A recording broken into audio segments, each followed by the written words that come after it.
Okay, welcome everyone. Are you guys ready over there? Councilmember MD? Yes. Councilmember Obaji? Yes. I'm gonna give you a minute to settle in for a minute, or? It's all good. Okay, Councilmember Horvath? Yep. Councilmember Lowenstein? Yes. Okay, Mayor Brand will not be here today, so I will be presiding. I'll be Mayor Pro Tem for the meeting. So, quiet, please. Madam Clerk, can we please have I'd like to call this meeting to order at 3:03 p.m. Madam Clerk, can you do a roll call, please? Yes. Councilmember Lowenstein? Here. Councilmember Horvath? Here. Councilmember Obaji? Here. Councilmember MD? Here. Mayor Brand absent, and Mayor Pro Tem Nierenheim. Thank you. Okay. Let me get my order of agenda here. Do we have a printed copy of the agenda? No. Last week. When does it go out? Last week, Thursday? Yeah. Special meeting. Here it is. All right. Okay. According to the order of agenda, we did a roll call to order. We are going to do a salute the flag, and then we're going to do a moment of silence for Caitlin. And she is the daughter of one of our police officers who has passed away this last weekend. It's very sad. She's been struggling a long time. Struggling for a very long time. She had cancer. Yeah. So we're going to do a salute the flag and then a moment of silence. Thank you.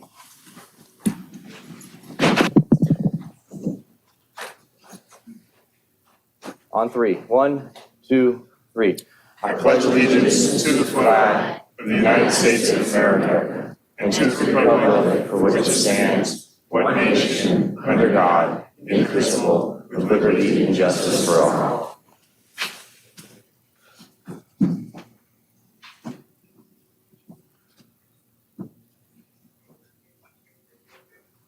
All right, thank you.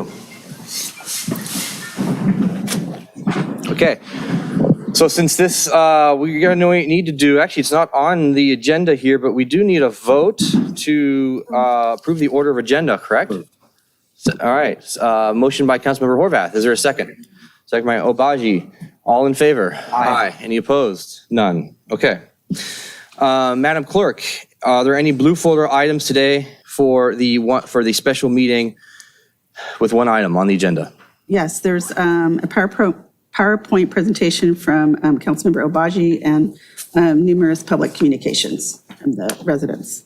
Okay. Is there a motion to put those? Receive and file. Thank you, sir. Thank you. Is there any, all in favor? Aye. Any opposed? None. Okay. We have a consent calendar, and this is one item that we're posting affidavit that this was publicly noticed, properly public notice according to the California State Brown Act, and that this is a special meeting. Can I get a motion to approve consent calendar? Second. All in favor? Aye. All right, any opposed? None. Okay, so this brings us to public participation on non-agenda items. Everyone has a right to come down and speak to this, to the non-agenda portion of this item. It is limited to 30 minutes. We will start the time. I will write it down. Can I borrow your pen there real quick? 3:08. I'll give you guys an extra minute. 3:08 p.m. 30 minutes from then is for 3:30. non-agenda items? Just for things not related to the special meeting. Yeah, so you'll get 3 minutes to talk about anything you want except for anything that's on the agenda. We only have one thing on the agenda. You can speak to anything but that item on the agenda. We will not respond. We can ask for minor clarifications, but that is it. That's all we're going to be doing.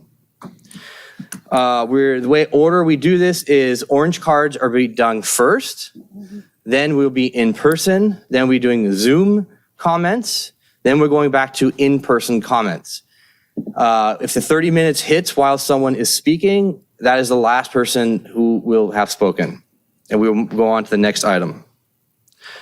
We also have a regular meeting tonight, same order.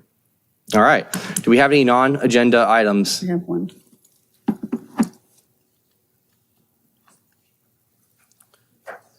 Thank you. All right, Matthew Kilroy. I'm here. It's right here. Oh, Can you give me a pen? Thank you. Didn't think I was that tall. I'm here to announce my candidacy for city treasurer. Thank you for having an extra meeting for me to do this. It's awesome. I really appreciate that. Sorry, thank you. I have 40 years, lived here for 40 years and have over 30 years experience in the city government of Redondo Beach and as a volunteer in the city. I've served on the school board Measure E Bond Oversight Committee, as PTSA auditor, as AYSO treasurer, as city council audit committee. I have the experience and the integrity to serve as treasurer, to be able to be effective from day one. I have knowledge of the different revenue streams along with expenditures and what belongs in those categories and what doesn't. And I have the integrity to fulfill the terms and duties of the job. So I respectfully ask for your vote. I know 3 of you have already determined who you're going to vote for, probably so as the other 2. So I'm really talking to the people that are listening out there, not really talking to the council members up there. And I look forward to serving again in the city of Redondo Beach. Thank you.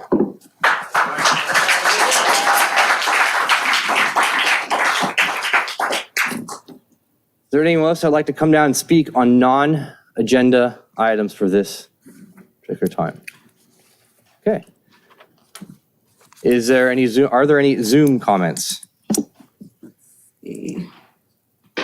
yes. Okay, Christina Miller.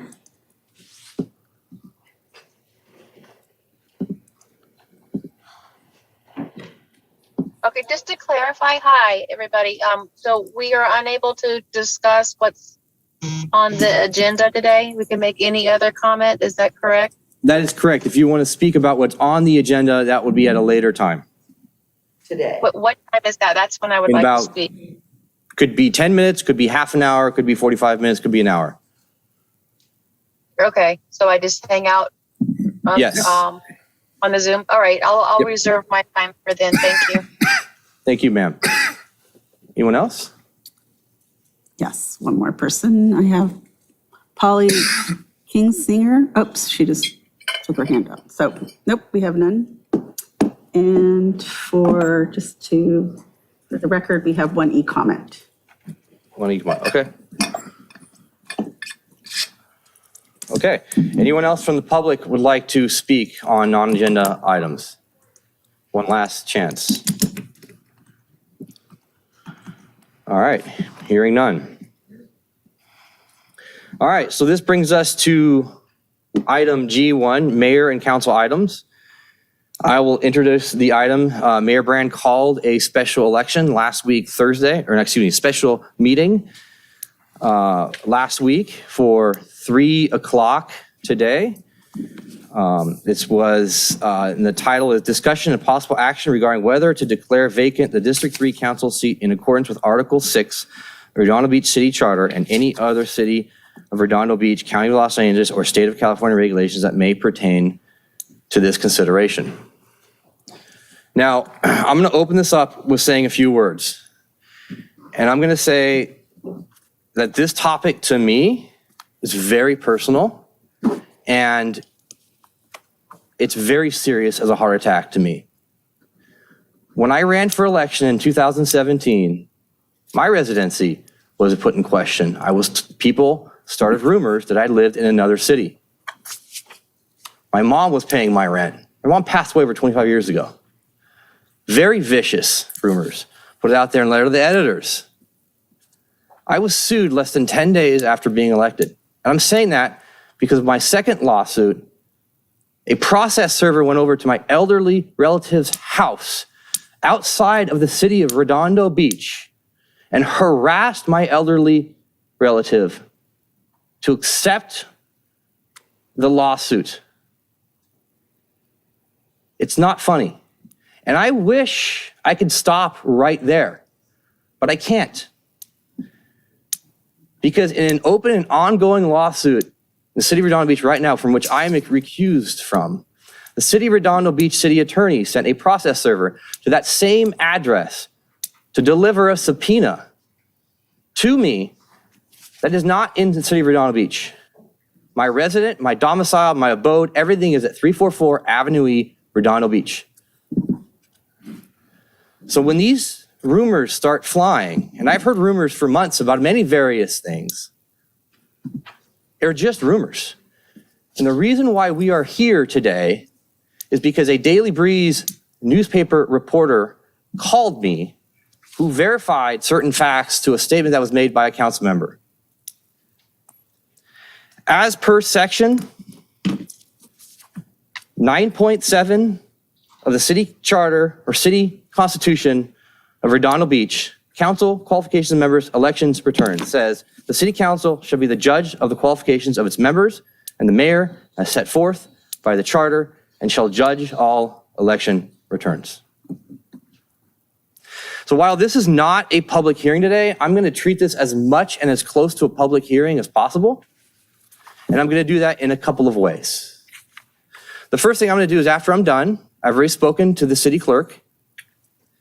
I'm going to have the city clerk have everyone raise their hand, and take an oath that they swear and affirm everything they say is true and correct. On the penalty of perjury, state of California, Redondo Beach. They do this in planning commission as well. And every time someone comes down, I'm going to say, have you taken the oath? If you have not taken the oath, we'll have you take the oath. If you don't want to take the oath, that's up to you. But I'm doing that because I want to make sure that this room is not full of rumors and innuendos. These are facts. This is a very serious business. Question. The next, no, there's no question. No, ma'am. I have a question. Are you going to take the oath? We've already taken an oath. Well, are you- all council, we can take the oath as well. I'm fine taking it. I'm fine to take the oath, but we all on city council have taken the oath as part of our duties, election representatives, the federal government, state of California, and Constitution of California. More than happy to do it as well. Great question. Oh, ma'am. I'm going to run a meeting here. Now, next, I'm also going to ask every council member to give ex parte who they've been talking to. They don't have to. This is not a public hearing per se, nor is it agendized as such. But I'm going to ask just so we're all full transparency. Coward. And I want, after that, I'm going to give Councilmember Horvath the floor to add to his public statements, and we will go from there. Give it to council, and then public comment, and then back to council, and any action if we deem so necessary. So, starting off with what I just said, Madam Clerk. Okay, so I need everyone to stand up. Actually, first, before we go forward, council, would you like, why don't we all do the same time? Council members will all stand up with the public and swear and affirm. Okay, if you please raise your right hand and repeat after me. Do each of you swear or just, I guess, answer yes or no? Why aren't you taking it? Do you swear or affirm that the testimony you shall give shall be the truth, the whole truth, and nothing but the truth? I do. I do. Thank you.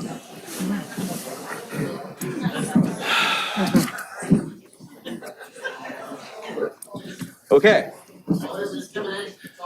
All right.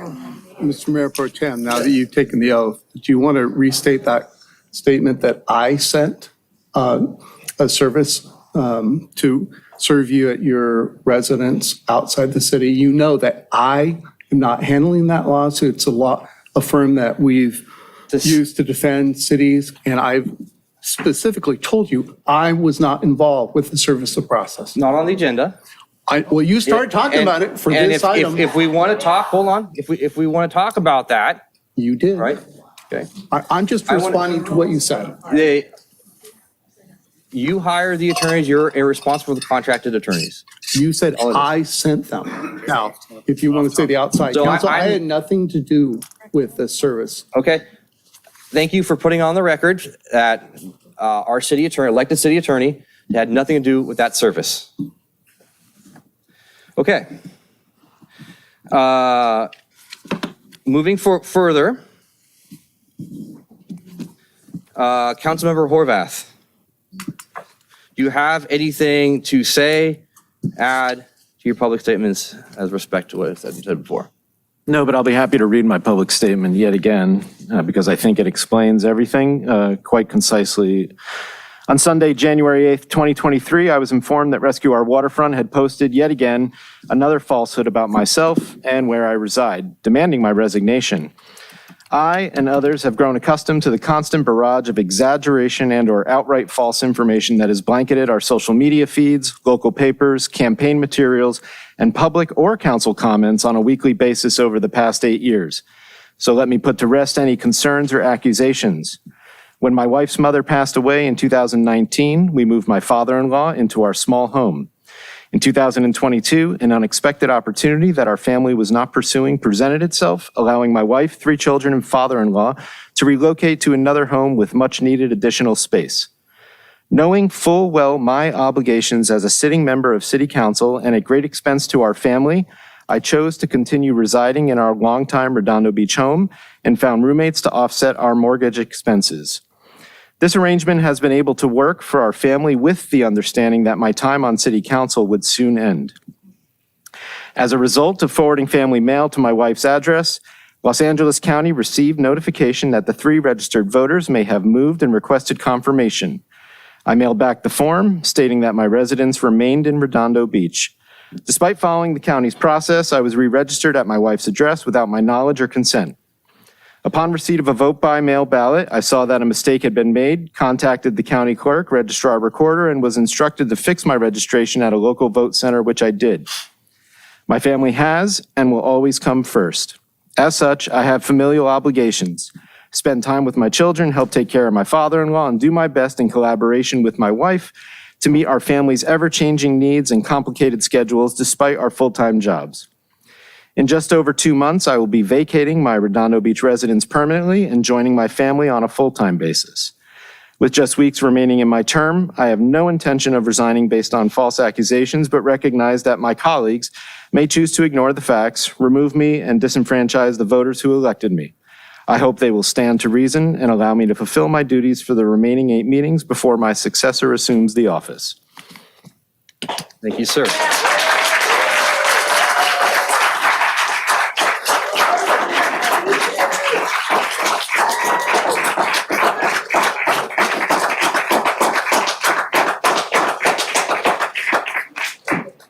Okay, Councilmember Horvath, I have just a couple of questions. I know it's uncomfortable, and I know we're in a public setting, and I don't want, this is not at all in any way, shape, or form. We have to do business, just so everyone understands. According to the Brown Act, we cannot have closed-door sessions, cannot go in closed session and discuss this in closed session. Once this became a public newsworthy item and was factualized by the Daily Breeze, there are questions that have been brought up. You said that you have roommates on your on where you're at. Where on the property do you sleep? I think it's public knowledge where I sleep. I have a room in my garage, the same room that you've all seen me in for 2 years during COVID. I have a pull-out couch, and that is where I stay. And I have proof here that shows that it was public knowledge ahead of time. Okay. Are you getting a divorce, or are you becoming legally separated? That's not.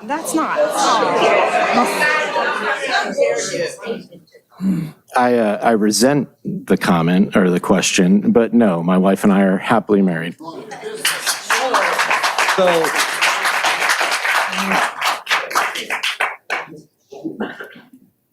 So no one in your current family lives with you, and there's no restraining order currently against you from anyone in the family you lived with, correct?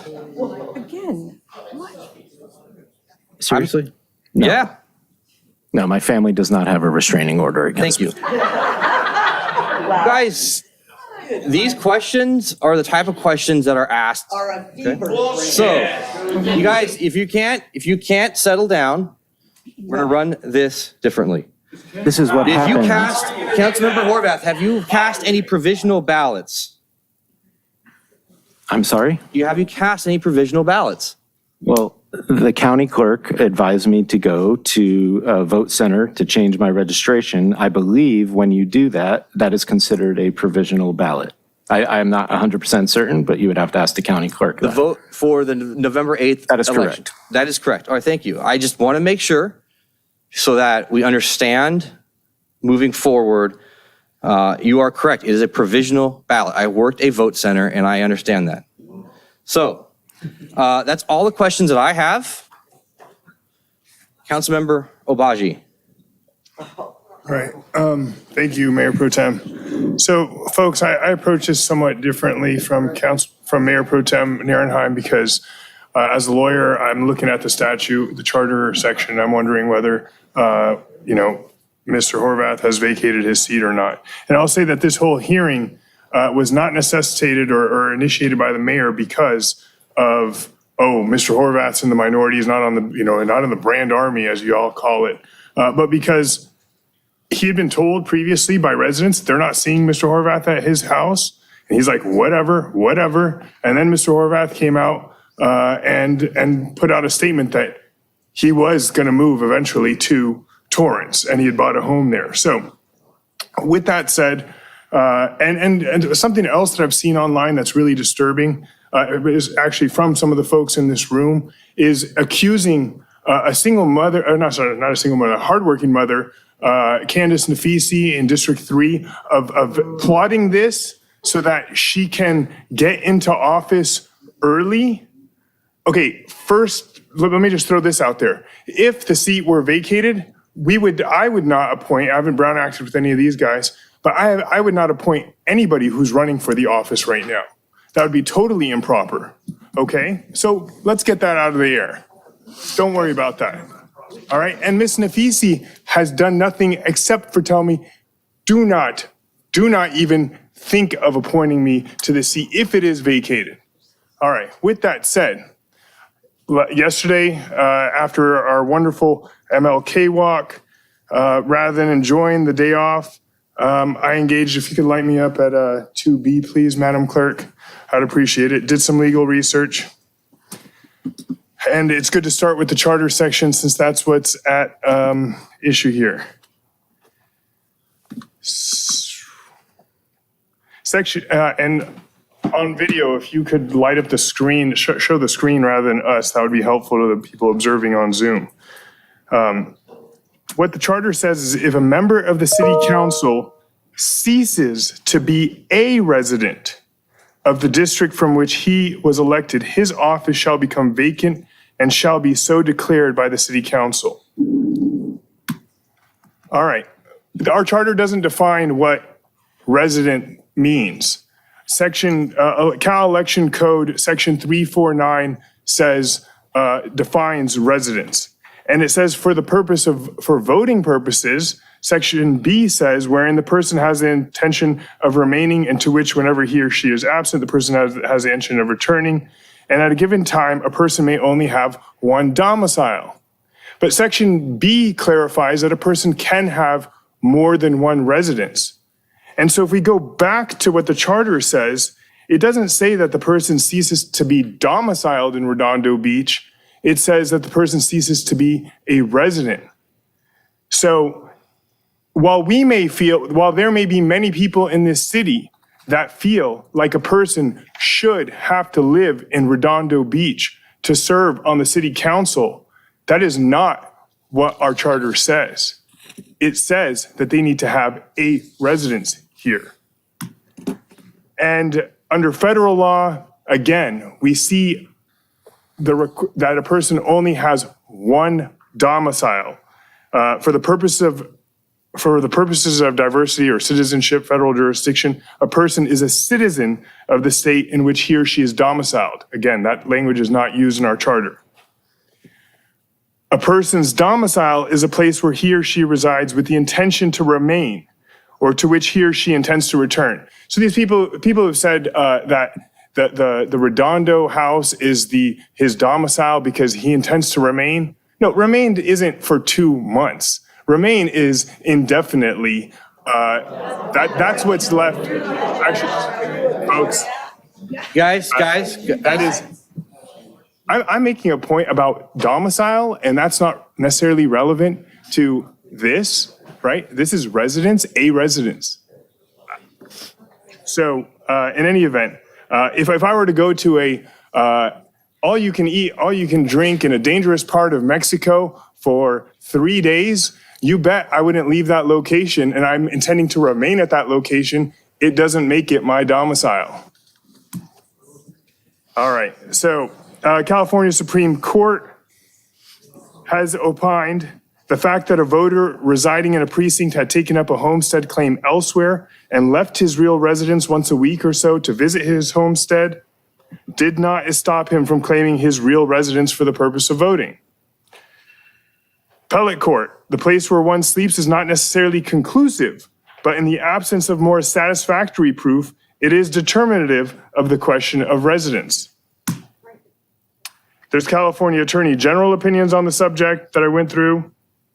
And they go through, this is in the public file, I'm not going to read it all, but they go through where a dividing line runs through a person's house. If it runs through all the habitable places, then they resort to where the bed is. Where do you sleep, Zane? Sir, you need to be quiet. And so, on the floor. Still, even if the garage is not habitable, even if it doesn't have a sink, a kitchen, a restroom, but that's where he's living and it's a residence, they still own it, then I think he gets to remain as a council member here. Yeah.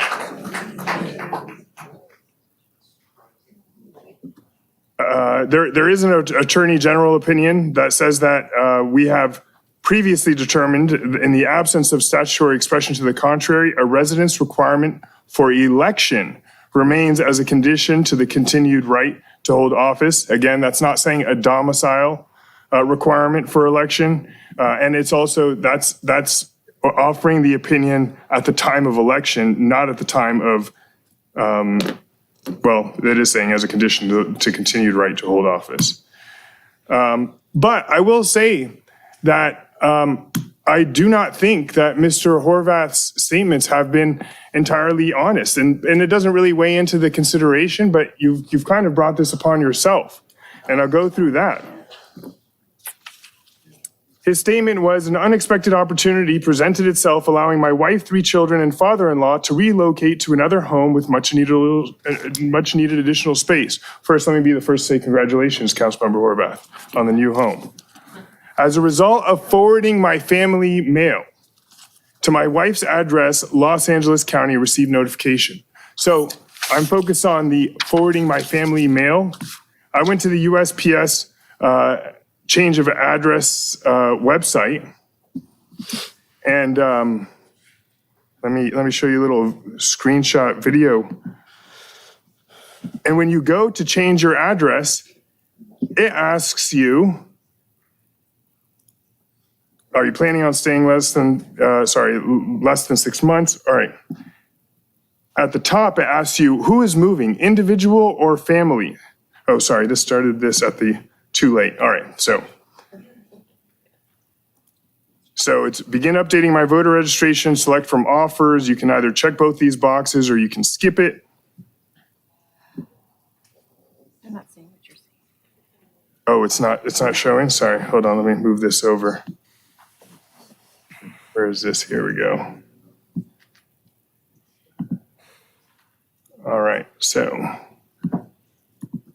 start this back up.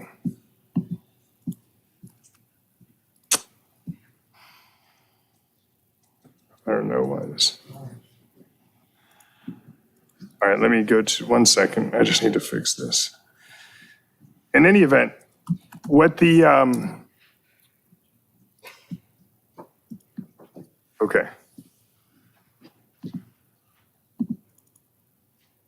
what the website provides is that if your family does not all have the same last name, and Mr. Horvath and his spouse do not have the same last name, you cannot change the address of a family. You must change the addresses of individuals. So Mr. Horvath, with the mix-up with the registrar, must have put his own name in and changed his own address. Because bureaucracy never makes mistakes. Okay. Going back, but in any event, so the statement that the family address was changed is not exactly accurate. On Google Maps, for what circumstantial evidence that provides. You guys, quiet. This is a view Quiet. of his house in Redondo Beach. We see his black Lexus there. That's circa March 2021. Circa June 2018 at his new house. This is Google Maps. There is no black Lexus there. In July 2021, Street View. You mean His vehicle is there with the Redondo Beach parking sticker right there on it. I think it's 2022, isn't it? 2020. Sorry, 2020, July 2020, yeah, July 2022. That's a typo. You guys, quiet, please. Quiet. All right.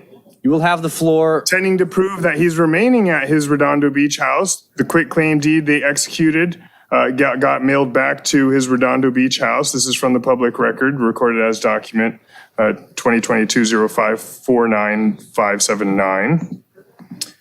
But when he acquired his new home, you've got to state to the bank whether it's going to be as your primary residence or as your or as an investment property. Their mortgage is for, this is his signature on the document. It states as paragraph 6, borrower shall occupy, establish, and use the property as borrower's principal residence within 60 days after the execution of the security instrument, and shall continue to occupy the property as borrower's principal residence for at least 1 year after the date of occupancy, unless lender otherwise agrees in writing, which consent shall not be unreasonably withheld, or unless extenuating circumstances exist which are beyond borrower's control. So in my head, I question whether he got permission from his lender, but in any event, that's not an issue that is before us today. And if he misrepresented something to his lender, again, that's not before us today. The question is whether or not, oops, the question is solely whether or not he ceases to be a resident of Redondo Beach District 3. And based on the representations that he lives in his garage in that room, I don't see a basis to find that he ceases to be a resident of the district from which he's elected. I do appreciate the opportunity to conduct this hearing, but I would favor no action at this time. That's all. Thanks.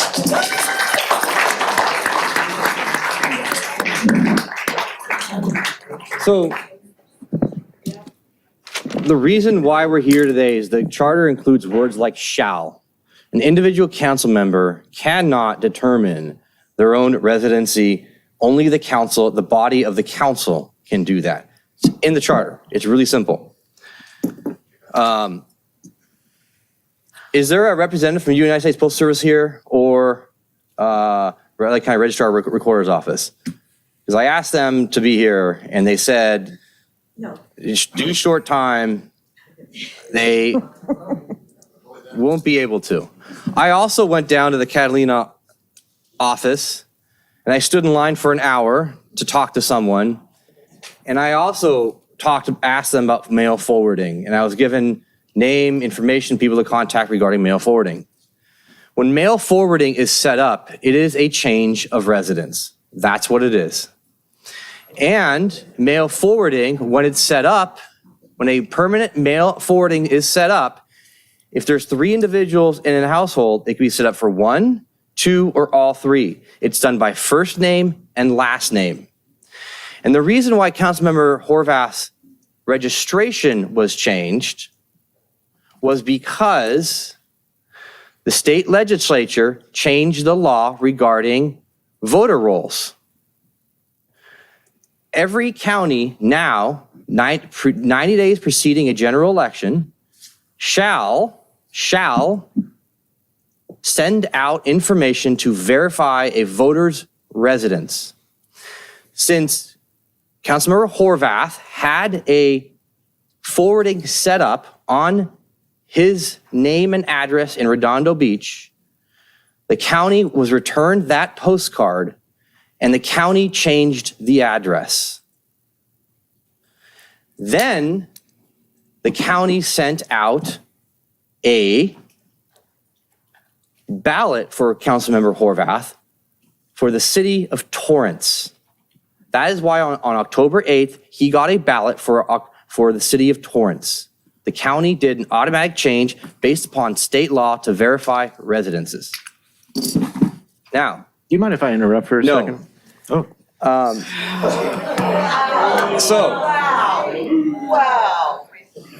So that is why when Councilmember Horvath got a voter card for the city of Torrance, he was asked, since it's less than 29 days from the election, November 8th election, he was asked to go in person via provisional ballot and vote in provisional ballot, at which point in time they would change his address back to Redondo Beach, okay, Redondo Beach, and he could vote provisionally in Redondo Beach, not in Torrance. That is what happened. Now you might be asking, didn't we have a special election in Redondo Beach? No, I'm asking that. Right, October 18th or 19th.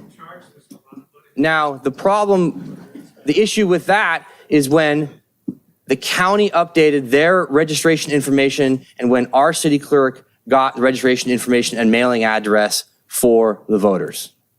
So I'm not sure how Councilmember voted in the October election.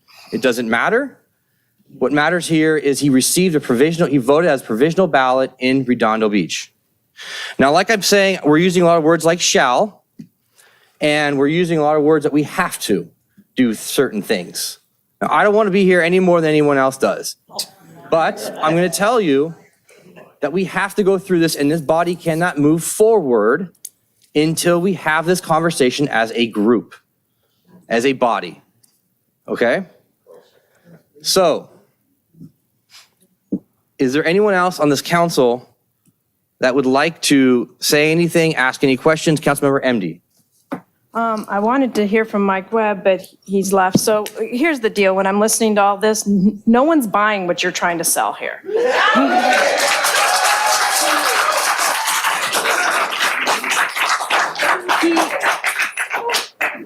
Christian Horvath made it very clear, and all those little nitpicky things that you're saying are all answered in his statement. He has not vacated. I had an entire presentation, but in order to respect everyone's time on a Tuesday afternoon at 3 p.m. to be able to come here, I appreciate each and every one of you for taking that time, taking off of work for a very quickly announced special meeting. And I just cannot thank you enough for showing the support for the right thing to do here.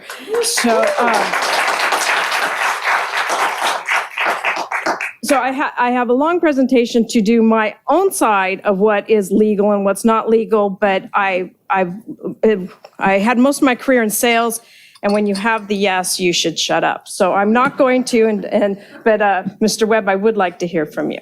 If any kind of input that you want to add to any of this. I provided the mayor and each of the council members I provided the mayor and each of the council members what I could put together from when the special meeting was called.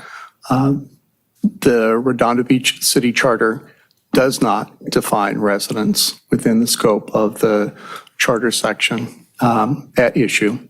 I provided the history of when, with a virtually identical statute, when the issue was moral turpitude, which was a much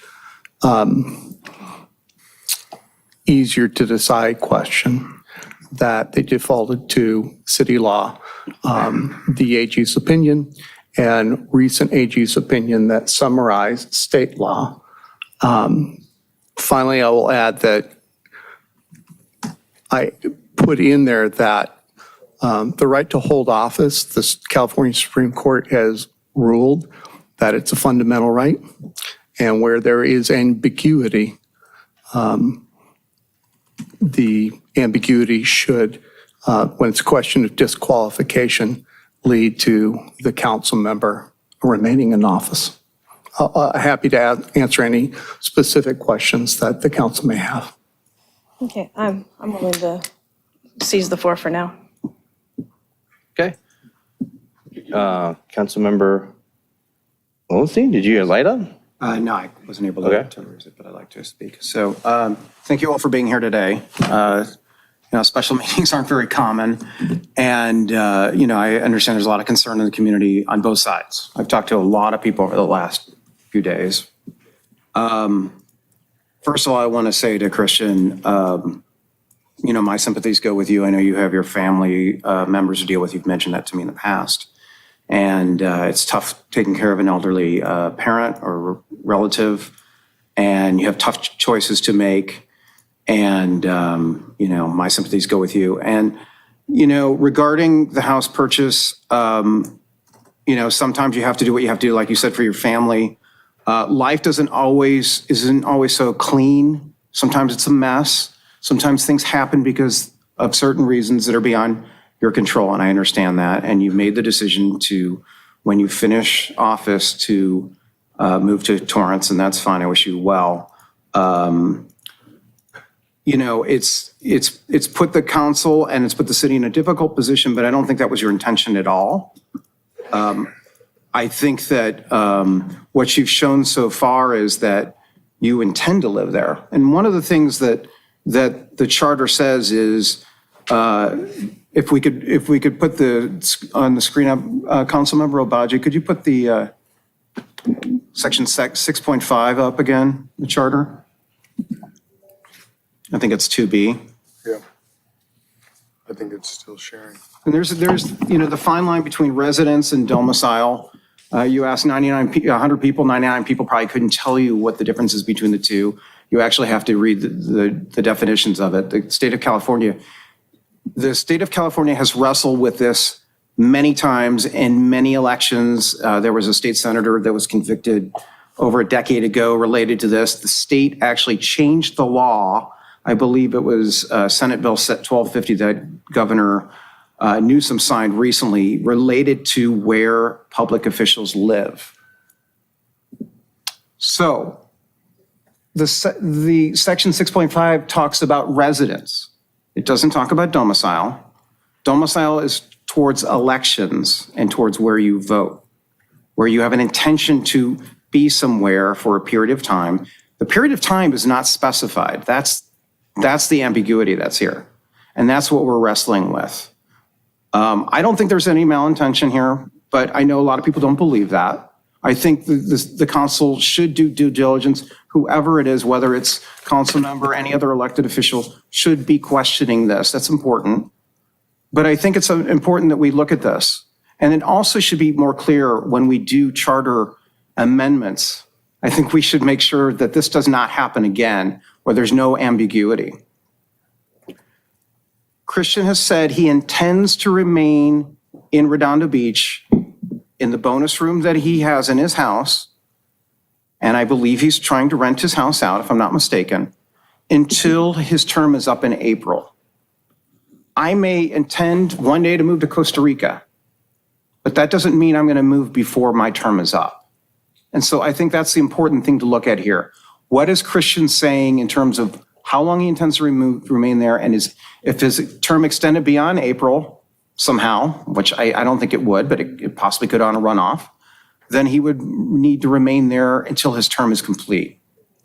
So based on his intentions, even though it's been messy, and even though there's some questionable questions about voting and everything else, I'll take him at his word.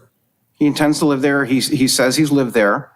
Perhaps we need to look into it further. I know that's happened in the past, where people look into that.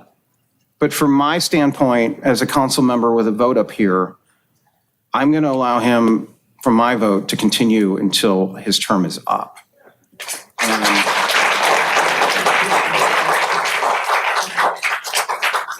That's not to say that this should be avoided. That shouldn't be avoided. This needs to be not ambiguous in the charter.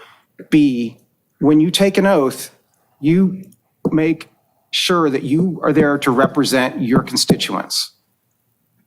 And there shouldn't be any doubt. I actually had somebody come by my house, knock on my door and say, just checking to make sure you live here. This was a year ago. That was me. Yeah, I wasn't going to say what it is, but anyway, I was there, and that's fine. You can do that. That's fine. I didn't exactly appreciate it, but that's okay. I intend on finishing my term in Redondo Beach in District 2. I assume Christian does the same with District 3. I'll take him for his word at that. And if anybody else wants to comment on it, that's fine. I appreciate everybody's concern. This was never anybody's intention to disenfranchise people. I know that might be the case, but we as a council have to do our duty to uphold the charter. It's our constitution. So, and looking forward to everybody's comments here. Keep all that in mind. So, thank you. Okay. Anyone else have anything else to say? Briefly. I just wish I wish Councilmember Horvath had been upfront about the move from the get-go, so we wouldn't have to have this. We'd know what his intentions were. We have a lot of important things to handle and advance in this city, and this takes away from that time. Sir? By the way, there are high schoolers, I believe, over here in the corner. Sir, if you Is that continue, right? hold on for a second. If you continue, sir, so hey, folks, Councilmember Baji, hold on for a second. If you continue to do what you're doing and do offensive language and words, you will be removed from city council chambers. This is a business meeting. Okay? yeah. So Thank you. Let's please all try to be an example to the high schoolers who are here. Conduct yourselves civically. You will all have an opportunity to come up and speak. You can say whatever you'd like, but ideally you'd avoid the insults and foul language. That's all. We could have avoided this with some more upfrontness rather than it being discovered by Rescue Our Waterfront. Okay, do we have no other lights on from the council members? Madam Clerk, do we have any cards?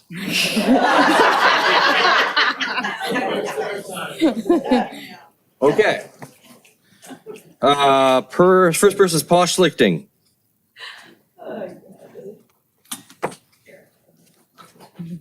And then after that, it's Amanda Riley. Hello, Mayor Pro Tem, Council, City staff, and elected officials. My name is Paul Schlichting. I live in South Redondo, District 1, to be clear. And I have to commend Councilman Horvath. You have brought probably one of the largest contingencies of a single district to a meeting that I've ever seen. And I wish you could have done that before, same with Councilwoman MD and Obagi, everybody. If we had this many people show up where we had to have space in the library, we'd have more input on all kinds of issues that are important to the city. So that's a plus about what's going on. I'm a little bothered by some of what I hear out here. It's not being run like a respectable community meeting at a city council, but we'll go with the way it goes. I do agree with Councilman Obagi that if Councilman Horvath had been up front early on, I did some checking on, I didn't even know about this until I saw the article in the paper last Thursday, the Beach Reporter. So I looked it up and saw, gosh, this looks interesting, what's going on? And sure enough, house was rented, put up for rent in July, new house bought in May. And if he'd been upfront telling everybody, even at a council meeting, by the way, this is going on, I'm a dedicated Redondo resident until the end of my term, fine. Then everybody would know upfront, and if they want to hash it out, then they could have. Instead, it kind of snuck up, and I don't know if the councilman thought no one would care, or no one would notice, or what. So, but it's become a big, big deal now with about 2 months left. And I'm just concerned that the schism that appears to be here, because there's obviously we have some council people that sound very objective, and we have some council people that sound very, very strongly biased on their position that are not even adjacent councils, adjacent districts, and I don't know why that is. I would think everybody would be working for the best interest of the city. 90% of what you guys do and pass benefits the residents in general. There's a few issues, one being a $15 million, resulting in a $15 million the city's under lawsuit for, where, that's great, I like that. I got notice of it. But, the fact that the city's doing all this great work, but at the same time, some squeakers slipped through. Now the city has a $15 million lawsuit. I hope people are more careful about what they vote for in the future. And it's good luck to you, Horvath, Councilman Horvath, if and as you finish out your term. Thank you. All right, Amanda Riley. After that, Robert Moore. Good afternoon. In 2017, my family moved a whole mile and a half from Torrance to Redondo Beach into the home that we had purchased in District 3. One of the very first things that I heard from my next door neighbor was how wonderful Christian Horvath was and what a good job he does for us in District 3. A year or so later, when I and other neighborhood parents became really concerned about the walk we were taking to school in this intersection where there was just cars not obeying traffic laws, we reached out to Councilman Horvath, and he did what he needed to do to put us in touch with city officials and city public works to make that intersection safer, and we have been grateful ever since for what he did. And I remember during that period of time, I was trying to figure out what was happening with city council and with this district in particular. And I attended one of his meetings back in 2019. And Christian Horvath back then spoke openly about the challenges that he himself had around housing. They were looking at an addition. He knew his family was likely to move in, the in-laws. And so we in District 3 have known about this for a very, very long time. What surprises me is the fact that this is even an agenda item at all. It looks like it's very divided. It looks like really partisan. It looks like voter disenfranchisement. And for all of these reasons, I would encourage a unanimous no vote on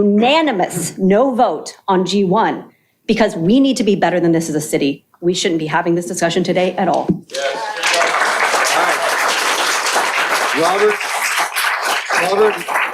Robert Moore, and then Erica Snow Robinson.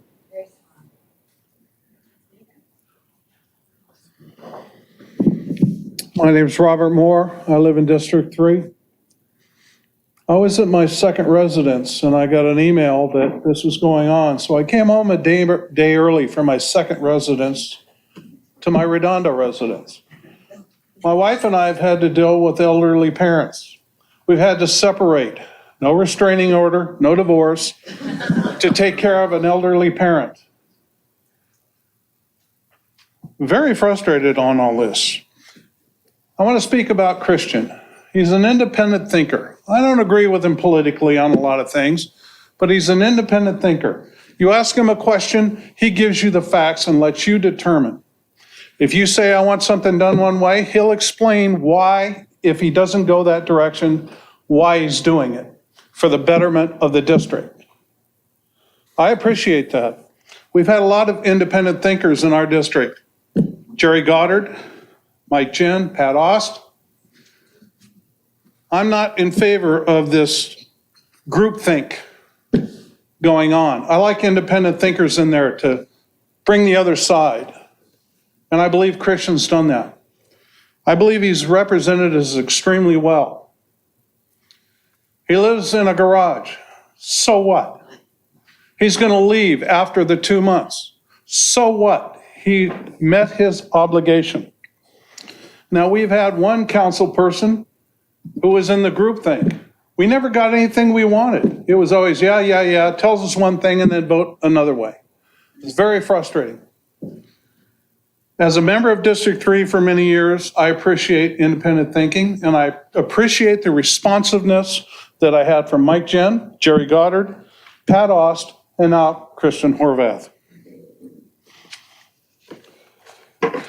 If, for any reason, which I don't believe you are, you would vacate our council member's seat, I would hope that you would appoint somebody like a Jen or an Ost or somebody for the 2 months.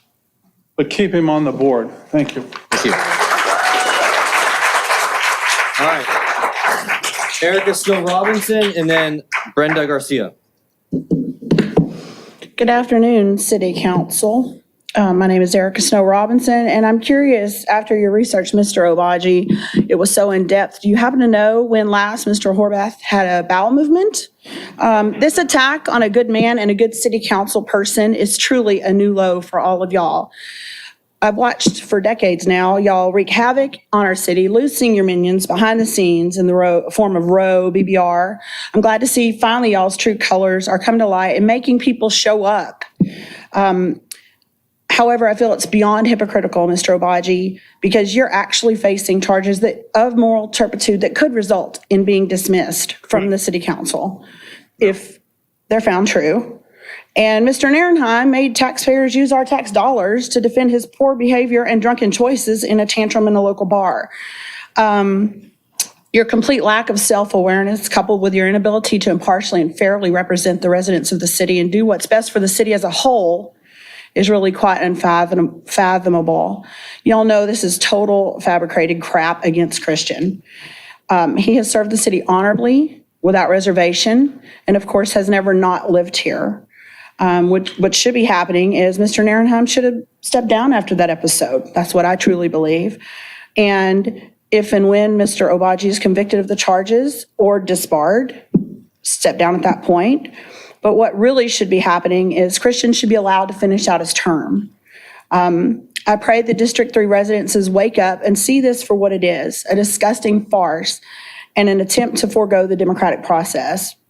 And the only silver lining I can see, and the irony is not lost on me, that if y'all do go through with this and get rid of Christian for these ridiculous non-reasons, it will have proven to everyone exactly what I and many others have known for many years now and have been trying to sound the alarm about. Also, I can only hope that if y'all pursue this ridiculous, seems to me borderline criminal and definitely immoral action, it will truly awaken the beast and residents of District 3 will rise up against your minion candidate. On that note, please, District 3, don't vote for any more of their minions. Please vote for Paige for District 3 in the upcoming March election. All right. Brenda Garcia, and then Fernando Garcia.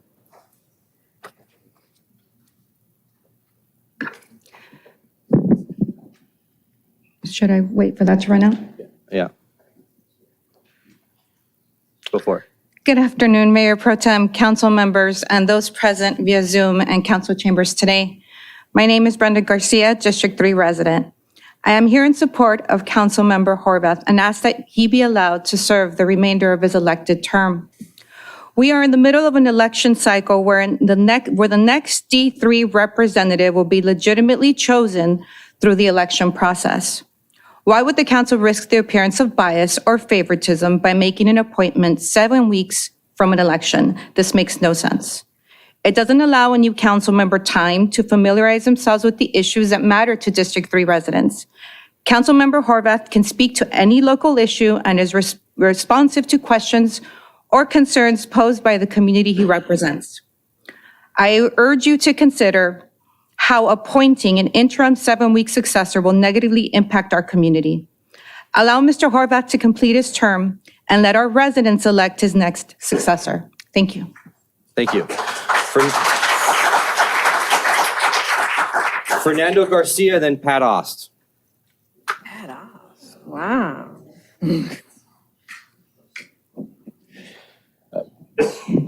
Good afternoon. My name is Fernando Garcia. I'm a resident of Redondo Beach, living in District 3. As I understand the purpose of the meeting, the council is deliberating vacating District 3 seat and potentially appointing an interim council member. And sounds as though that a particular direction has already been decided, but I took time to write it, so I'm going to take time to read it. I believe the city council is empowered to use their best judgment in light of the demonstrated need to dissect and interpret the meaning of individual words relating to technical aspects of residency to justify the significant and deleterious effects of removing a publicly elected official from office. I'm opposed to vacating the seat and ask that their city council carefully weigh the negative impact of their decision Given the nature and timing of this proposed action and the amount of opposition to it, and considering that there will soon be an election for the seat anyhow, I believe the best resolution is to allow the election to decide a successor. I want it filled by the winner of an election by our residents, no matter who that person is. Appointing a new city council member under these circumstances only serves to further weaken our faith in the democratic principles that our country is founded upon. Mr. Horvath was fairly chosen by our community. I took time out of my day to speak because I'm chiefly concerned with the erosion of our faith in elections, a process that is core to our American way of life, and it is particularly fragile at this moment and only succeeds if our citizens agree with and respect the process.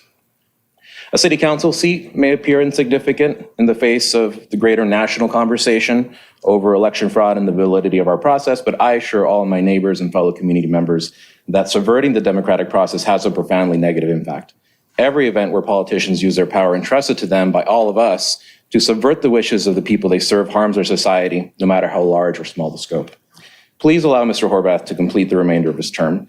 I also ask that going forward, the City Council please be more certain of a need to remove a publicly elected official. His successor, whomever it is, will enjoy my support in making our city the best that it can be. Thank you for your time and attention. Thank you very much.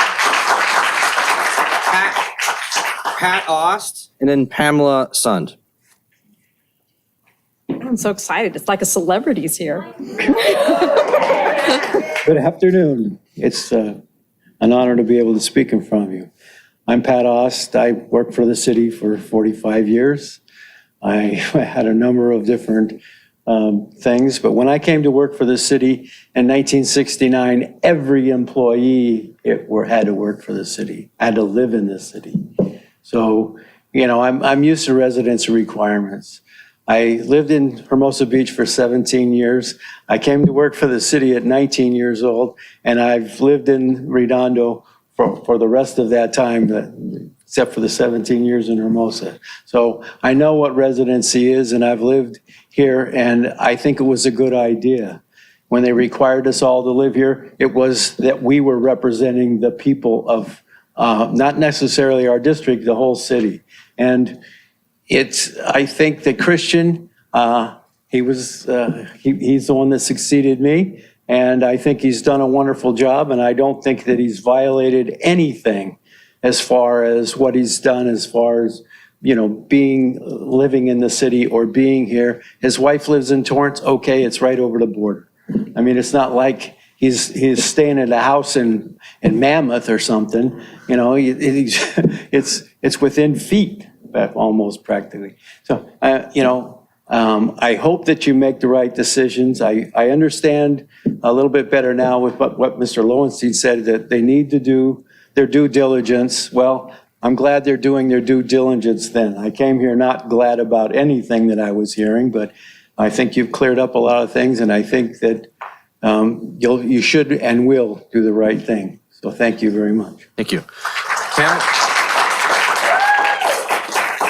Pamela Sund and Lisa Nash.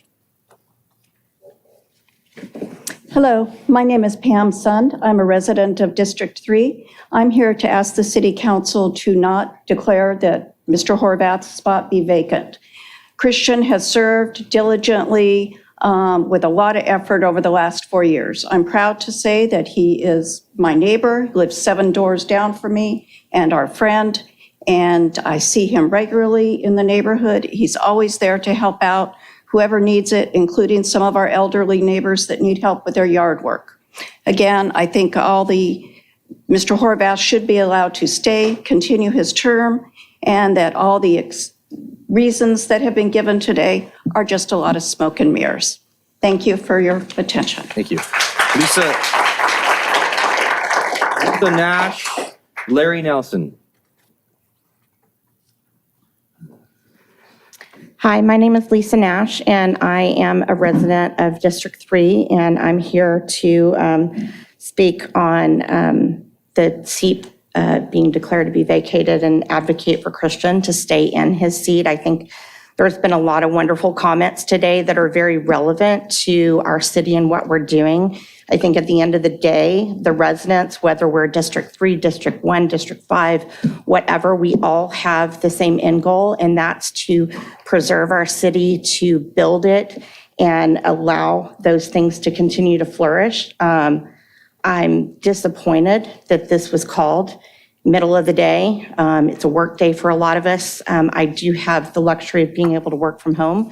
So I was able to notify my boss that I'd be taking time off early for this. But Christian has been nothing short of advocating to be a good partner to the city, to us as neighbors, colleagues. As Pam's son said, on many occasions, we've seen him out in the neighborhood, even recently, because we do have a neighbor that is struggling physically, and got out there and offered his time to help. So, I can say that I see him on a regular basis in our neighborhood.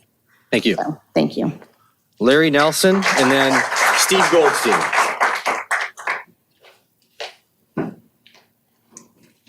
Good afternoon, council members. Appreciate the time. I know it's a tough time for all of us to be here on a tough topic. First and foremost, I would like to say I strongly oppose any action to remove Councilman Horvath as my duly elected city councilman. I'll echo the gentleman that came up earlier. Every one of you should be a civil servant. And your job is to help the people elect you do what's best for the community. Sometimes we disagree with you, sometimes we agree with you. But your job, all of your job, is to serve the betterment of the public. Do we always agree? No. There's members here that agree with this and disagree with this. But in this case, I strongly disagree with this, and I urge you to vote to have Christian Horvath stay in office. Secondly, as you look towards the election, whoever wins that election, at the will of us, the people, I hope that she or he actually does what Christian Horvath did. In my experience, and I've been in Redondo Beach now for many, many years. I've been a homeowner resident in District 3 for many years. When I moved in, Pat Austin was my councilman. Pat and I talked several times when he was councilman. Sometimes we agreed, sometimes we disagreed. He listened, he provided facts and feedback, and he was great. In my experience, Councilman Horvath has done exactly that. When I reach out to him or the residents of our community reach out to him for help, he's there to listen. He's there to provide feedback. Sometimes he disagrees with us, sometimes he agrees with us, but he always listens and he always helps the community. That, unfortunately, has not been the behavior I've seen from other city elected officials. And so in the sake of positivity, moving forward, I hope that all of you look very, very carefully across the council here and yourselves and go, are we serving the public? Are we doing what's best for the community? Holding a meeting at 3 o'clock in the afternoon when most people are working is not in the best interest of the community. Asking Councilman Horvath very personal questions, not in the best interest of the community. So please, I don't want to make this personal. Let's do what's right for the community. Let's let him serve out his term. And whoever the elected person is coming in, I hope that she or he does a great job, just like Councilman Horvath did. Thank you for the time. Appreciate it. All right. Steve Goldstein and Anita Averick.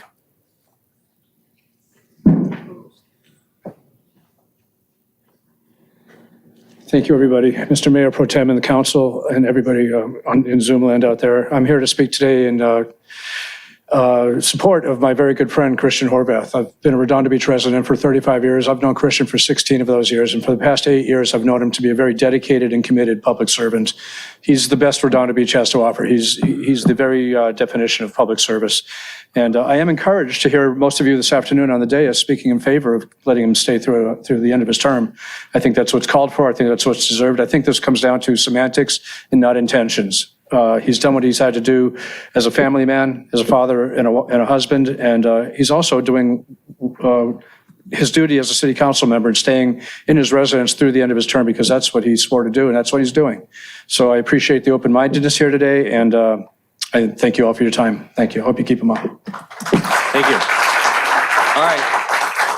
Anita Averick and Laura Grisel. Hello, Anita Averick, District 3. A lot of you know me. I've been volunteering in this district for over 30 years, been on the school board for 8, with Todd on some of those, worked with the city on many, And with many me. things. What? Oh, Lori, but you and I'm going to get to you. We go back. Hate to tell you how many years we go back, working with everything. The thing is, I don't see very many people here arguing to get rid of Christian. I mean, that's got to tell you something. I think that if you felt you had to have this meeting, and I understand that, 3 o'clock in the afternoon, not really appropriate. Some of the things you said, Nils, not really appropriate. Obagi seems to think he doesn't need to listen to this. He's gone, not appropriate. I think that what has gone on here and some of the feelings is this is personal. And you need to set a new rule coming in.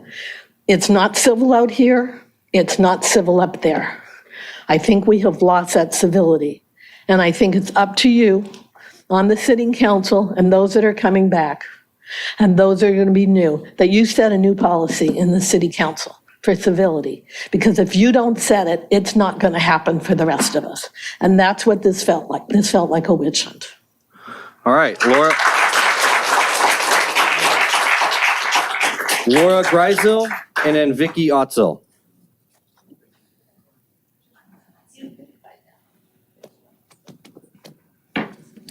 Good afternoon, City Council, and those that are listening over Zoom. My name is Laura Geisel, and I live down the street from Christian Horvath. I saw movers at his house one day, and I thought, I wonder where he's going. So I asked him, and he explained the situation to me. I have nothing but respect for this man.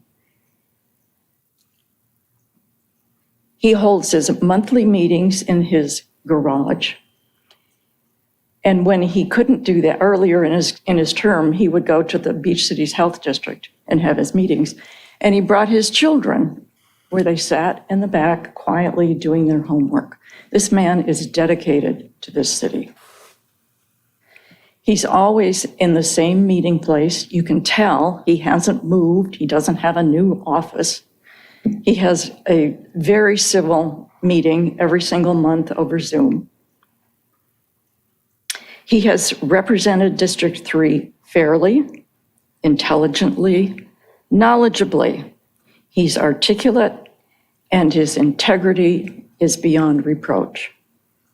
And I think it is shameful that we are here today at 3 o'clock in the afternoon because of some allegedly bureaucratic errors that caused mail to be forwarded to a different address. Please vote to allow Mr. Horvath to finish his term. Thank you. Vicky Otzel and Holly Osborne. I am Vicky Etzel, and I have been a District 3 Redondo Beach resident for 31 years. I know I don't look that old. I am appalled at the divisiveness of Mayor Brand to take Christian Horvath off the City Council only 7 meetings before the end of his term. Christian has repeatedly been honest and explained his family's situation that has caused his wife, children, and father-in-law to move to a larger house. He is still a resident, registered voter of Redondo Beach. He's living here until the end of his term. I have no doubt that he is honest about what he has said. I'm glad that 2 of the city council members, Mr. Obagi, Mr. Lowenstein, do not agree that he should be taken off. I do have to say that he lives right up the street from me, and I see him all the time. Well, he might not see me, but I see him. I respect Christian. He has done a very good job for our district. He's always available. He quickly responds to any emails. I know I can be a thorn in his side sometimes, but he is very respectful to me and the people who live in his district. I'm really disappointed that this had to take place today. Christian, I want you to stay here until the end of your term. Thank you. Thank you.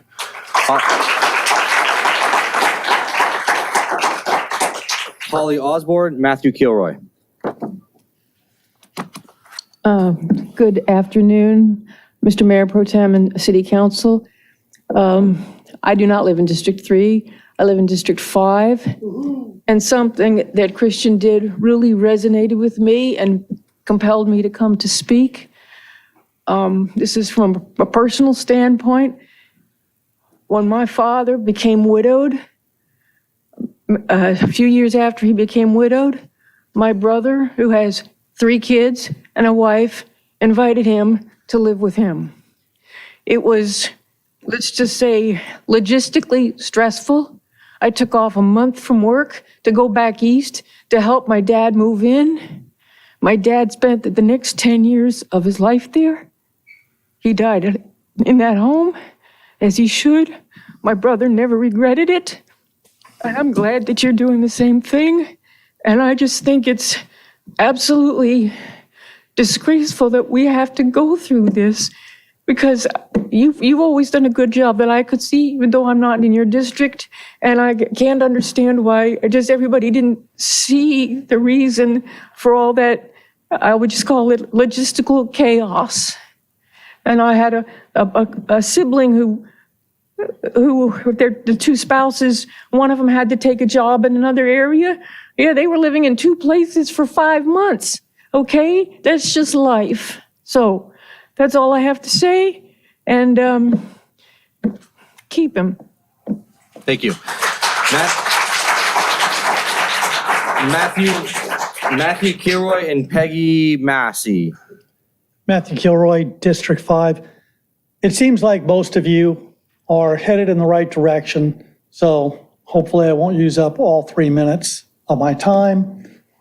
But I would like to thank you for bringing everyone together and making a love fest for Christian, because I think he deserves it. Normally we wait till they're actually out of and they leave their council seat, but it's even better doing it now, kind of impromptu. If elected as city treasurer, one of my goals will be to bring back some civility to elected officials, because although I'm going to understand that, yes, okay, I understand there were people who didn't have the greatest of intentions, in my opinion, who were probably barking up a storm that this had to be brought to council, that this had to be looked at in due diligence, et cetera, et cetera. Many on social media were convicting him without any due process. And the one thing, though, that I do think, there's at least 3 members who have had ongoing long history with Christian. I'm not sure due process really is having council vote on an issue like this. I think a much better would have been to refer it to a mediator, third party, whoever. If it did come to a vote that was leading to Christian not fulfilling his term, I think it would look really, really bad. And so I'm saying, I don't know, I know that there's things on the election for charter review.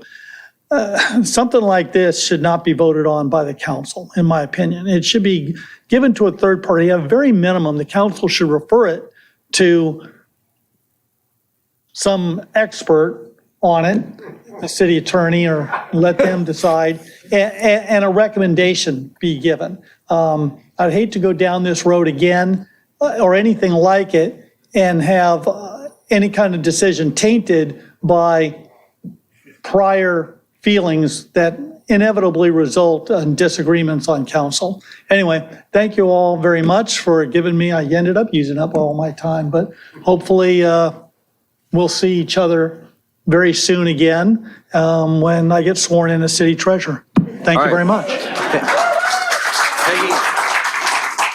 Peggy Massey and Elisa Beely.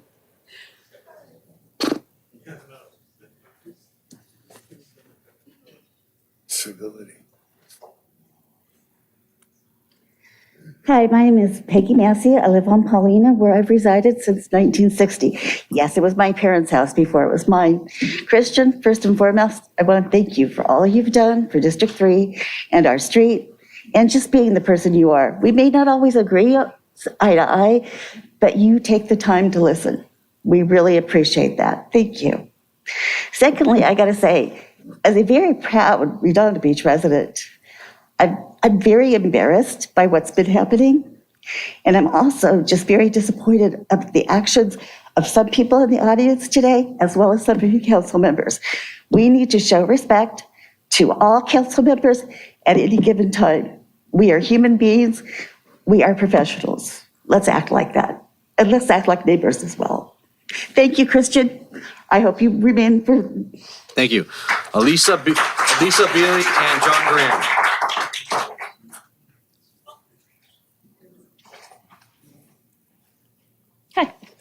Thank you, Council. I'm Elisa Bealey. I live in District 5. I've lived in District 4. I have friends in District 3, and I support them. I'm happy to hear the way that it sounds like this vote will potentially be going. But since I took time off work and got permission from my boss and made arrangements for my daughter to get a ride home from school, today I'm going to say what I had planned to say. Incidentally, 3 o'clock in the afternoon, Adams gets out at 2:50. So just for future reference, it's kind of makes things difficult for people who have kids in RVUSD. Councilmember Horvath has served the city of Redondo Beach, our community, and his district admirably and honorably for many years. To have him removed for what ultimately amounts to a clerical error is shameful and petty and not good leadership. He explained what happened. He fixed the issue with the registrar. We should move on. He should be allowed to finish out his term as the residents of District 3 elected him to do. Mr. Horvath has received a tremendous outpouring of support. You can see it here. It's been online. It's pretty obvious. And conversely, there has been a tremendous amount of concern for what the three of you, council members Narenheim, Lowenstein, and Obaji, are doing. What we see is another example in a long and growing list of examples of the three of you putting your personal vendettas and petty politics above the will of the people and what's best for Redondo Beach. The sight of you sanctimoniously trying to claim some sort of moral high ground, those questions that you asked him were pathetic and embarrassing. It's a joke. He doesn't deserve that. He doesn't deserve that, and the people in Redondo Beach we don't need to see that. But hey, why don't we let he who is without sin cast the first stone? There you go. You're tearing our city apart. It's really sad to watch. Please do the right thing. Councilmember Horvath has done nothing wrong. Let him serve out the rest of his term as he was elected to do, and I would recommend that you vote unanimously. Thank you.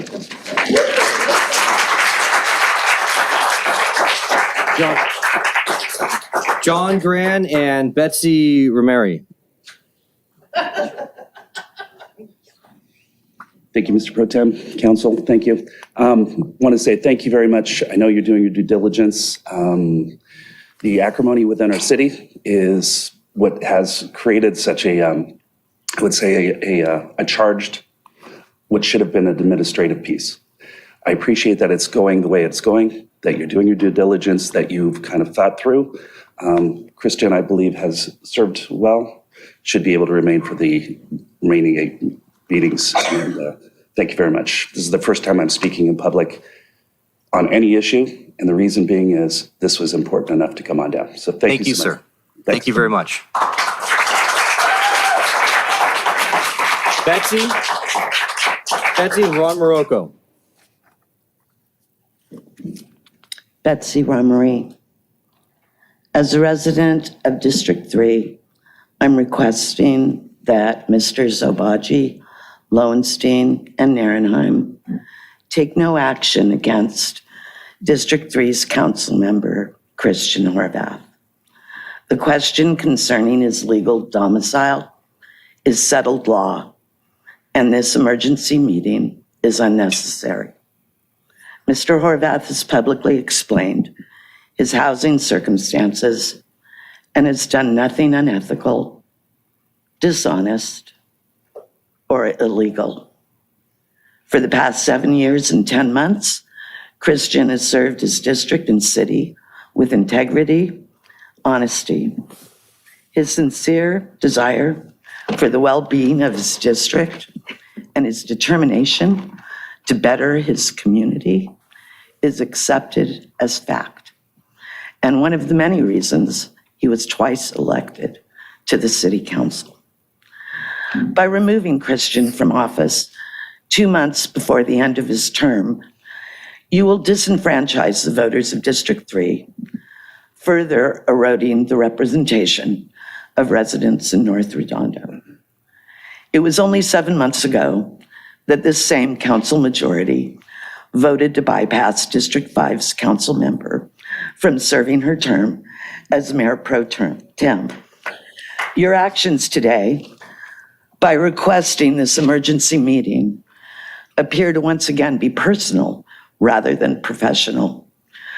Refuse to take action on this matter and concentrate your further efforts on the betterment of our city for all residents. Just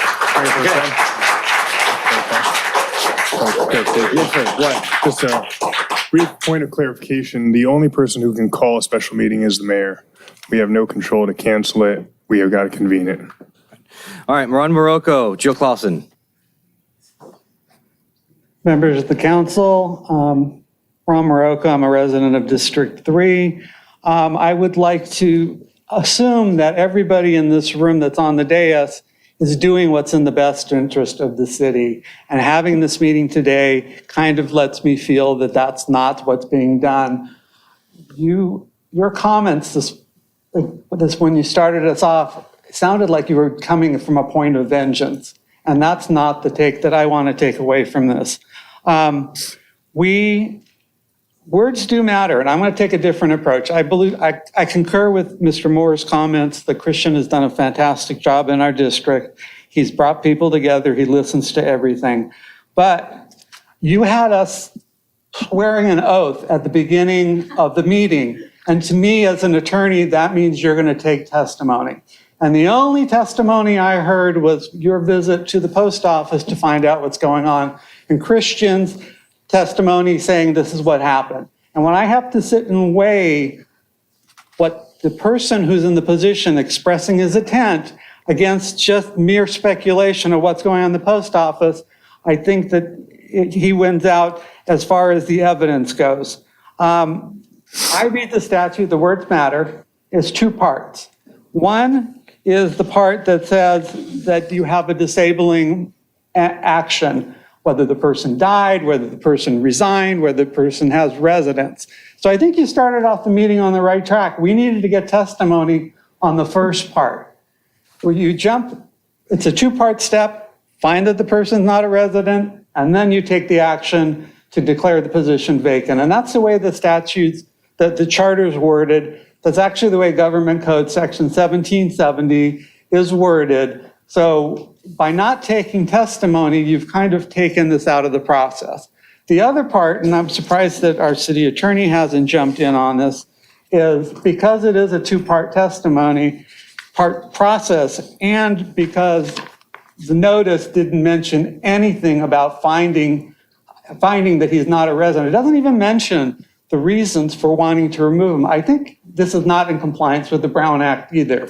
So I think based on the evidence that's been provided here, you really have no basis to make the finding that he's not a resident. And because you haven't actually complied with the Brown Act, as I understand it, and I've been taught by Mr. Webb about this issue, is that you really can't even take any action, period. I would encourage the council to vote unanimously to keep Mr. Horvath in office.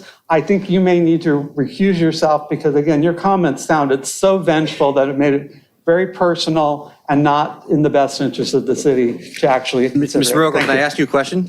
No, he is. Okay, may I ask you a question? I took time off work to be here. Thank you, sir. All right. Would you agree that if somebody started coming down here and presenting false information would be a problem? This is public comment. Yes. It's not, if you wanted testimony, then you should have had testimony. You should have had your postal person here. You should have come up here and actually present it that way. I think Mr. Obaji took the right approach in analyzing it. I think you missed actually one of those cases and statutes, but that's a different story. But I think that it should have been evidence and you should have came to the conclusion, yes, he's a resident or not, and then you can take the next step. And then you can take the next step after if you needed to remove it. Mr. Morocco, my intent is to make sure we don't have a social media conversation here bringing up things that people just want to. So when I ask people to do a swearing in, they would tell us the truth, what they hear. I don't want things made up. And I 100% agree with you. It's the union of act and intent, okay? So we have to put the two together. Right. That's why. And I agree with you 100%. We have an obligation to do our job and ask questions and improve intent, okay? I have a motion already made that speaks exactly to that. Okay. Thank you. And I was surprised you didn't ask the city attorney for his position, nor the city clerk, who's the expert on elections, coming into this meeting. Thank you, sir. Jill Clausen and Jess Money.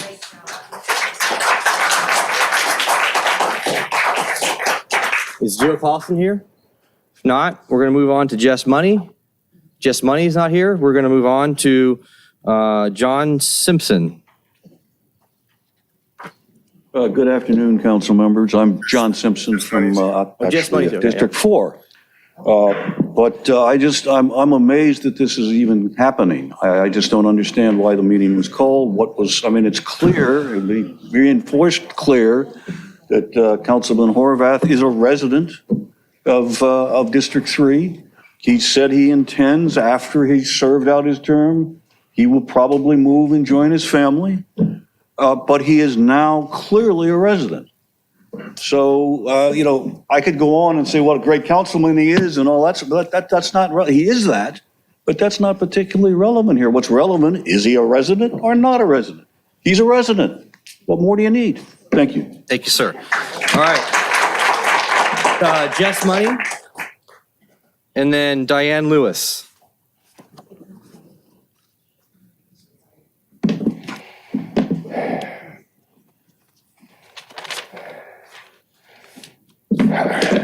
Jess Money, District 3 resident for 45 years.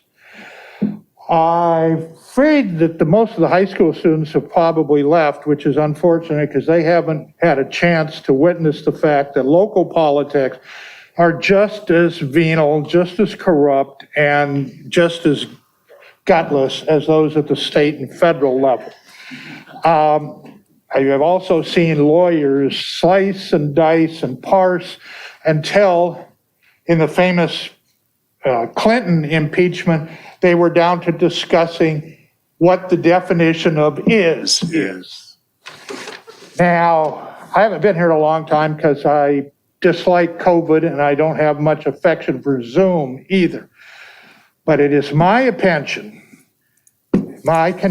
that Horvath has intentionally and with intent to deceive perpetrated a fraud on the people of the city by illegally remaining in office after not meeting residency requirements. This is both electoral and financial fraud. And I believe it doesn't start in October. I only live 2 blocks from him. I got reason to believe it starts right at or around August 1st. He's been collecting a council salary, using a city-paid cell phone, collecting health insurance premiums and payments from the city. And if by some chance a couple councilmen here suddenly get religion tonight and vote him out of office, I would argue that the city attorney would be duty-bound to pursue criminal action and civil action to recover that money. People have said that Horvath is the best Redondo has to offer. Voting against clear advice for a harbor deal 1 month before an initiative went on the ballot that passed, cost the city $16 million in payments and caused us to mortgage all the revenues from the harbor for the next 25 years, from the Harbor Drive. If that's the best we can do, we're not doing very good. As far as personal questions go, a lot of those were to establish legal points. Has he voted someplace? Is he getting divorced? These all bear on residency. This is just, what I'm witnessing here tonight is just pathetic. Anybody who believes that he gets out of his house, runs through the rain, gets in his car, drives over, gets out in the rain and goes into that cold garage is ludicrous. I live a couple blocks away. I'm notoriously nocturnal, often go to sleep till 2 or 3. Your car better be in front of that house. Hey, sir, enough. Jess, you're done. Thank you, sir. You're done. All right, Diana Lewis, Kelly Kessler.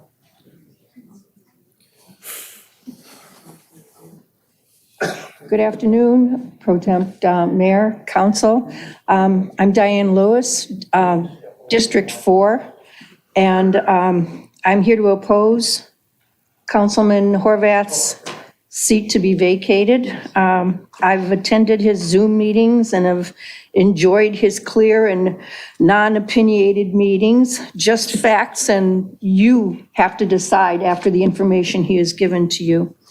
Councilman Nierenheim, I'm sorry what you had to go through with your elders. I had taken care of my mother until her demise in 2002, so I'm well acquainted with that aspect. But that having been said, it seems a little bit like a payback thing you're doing right now. And to my knowledge, being truthful with the swearing in, the right-of-way, not the right-of-way, sorry, wrong ROW, Rescue Our Waterfront has worked very hard for the attempted removal of Councilman Horvath. And I don't know if you're trying to replace him with a friend, but I also started thinking about the fact that this, if it does happen, and I hope it doesn't, that that replacement will be considered an incumbent. And when the voting happens, a lot of people just automatically vote for an incumbent. So that is somewhat worrisome. Councilman Horvath only has 2 months left in his term, and it just feels like you're being very manipulative. I also saw a letter was posted by another lawyer who lives in Hermosa Beach, and was sent to you, a 7-page letter, which I downloaded and printed. And he has a lot to say about the laws in California and domicile versus residency. It's an interesting letter. Let me see, what else do I have to say here? Sorry. And, well, I guess I'm at an end. Please allow Councilman Horvath to remain. Thank you. Thank you. Kelly Kessler and Mary Drummer.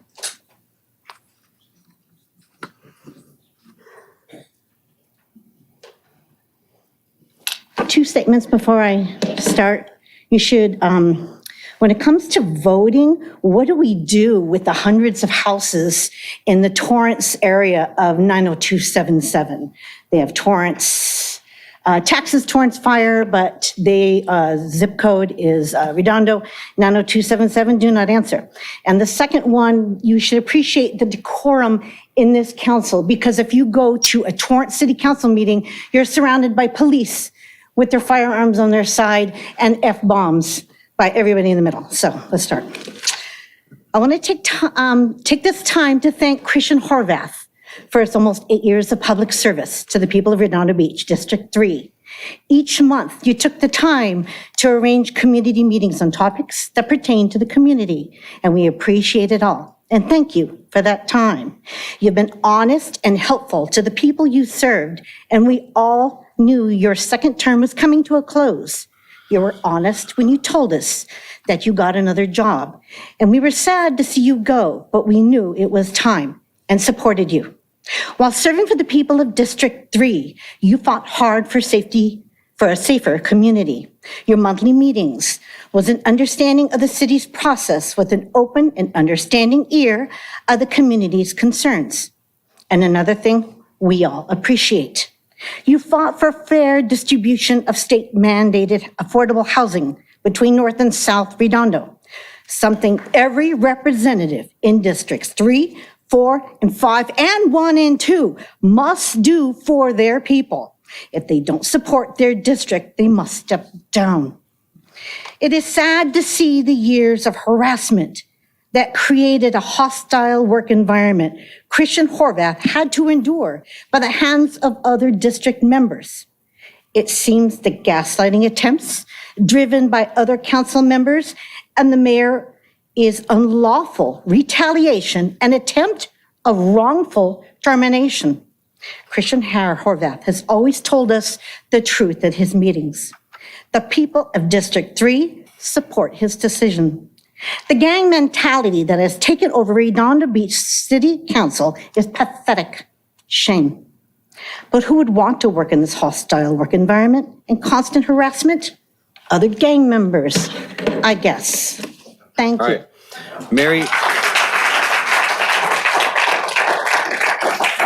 Mary Drummer and Megan Hickson. Mary Drummer, District 1. I'm not here specifically to support Christian Horvath, although indirectly I am.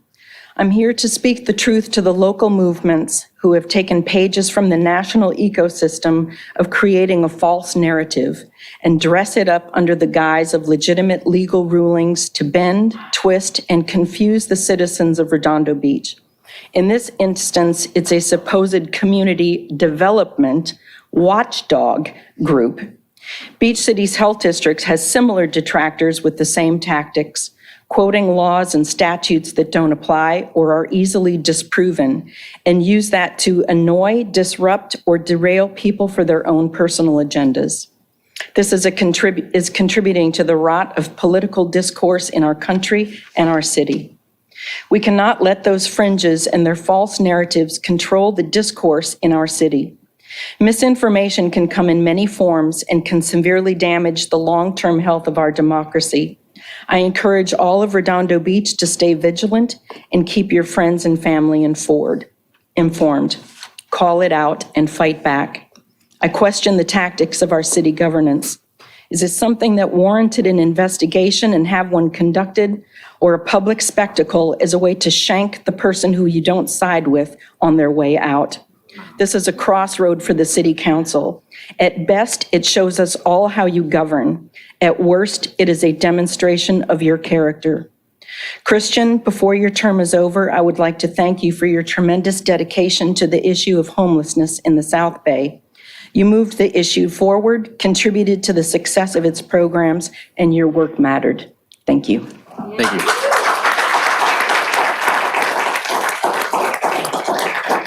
Megan Hicks and Miriam Butler. Good afternoon. My name is Megan Hickson, and I'm a proud constituent of Christian Horvath in District 3. My family and I reside on a very close-knit block, and the majority of our neighbors are community-minded. On 3 separate occasions that I can recall, we have called upon Christian for his assistance, and he has answered our call quickly, thoroughly, and with action. Most recently, I reached out to him regarding the need of a crossing guard at Lilienthal and Ralston. Of all the officials I reached out to, the police chief, Washington's principal, the superintendent, the city's crossing guard liaison, Christian was the most thorough, responsive, and continued the cause when it was initially rejected. When a zoning change was proposed for our block by GPAC for a tech corridor on the 190th, Christian supported our efforts to remove our block from the zoning change. When our block seeks speed bumps from all the traffic that cuts down our street, Christian was there advocating on our behalf. By all accounts, Christian is a sincere public servant, and what is happening to him today, only 2 months away from turning out, looks shameful. Christian, I want to publicly thank you for all that you have done, and I call upon this council to allow him the dignity to finish out his term. It's stunts like this that really instill the lack of trust in our governing bodies. Thank you.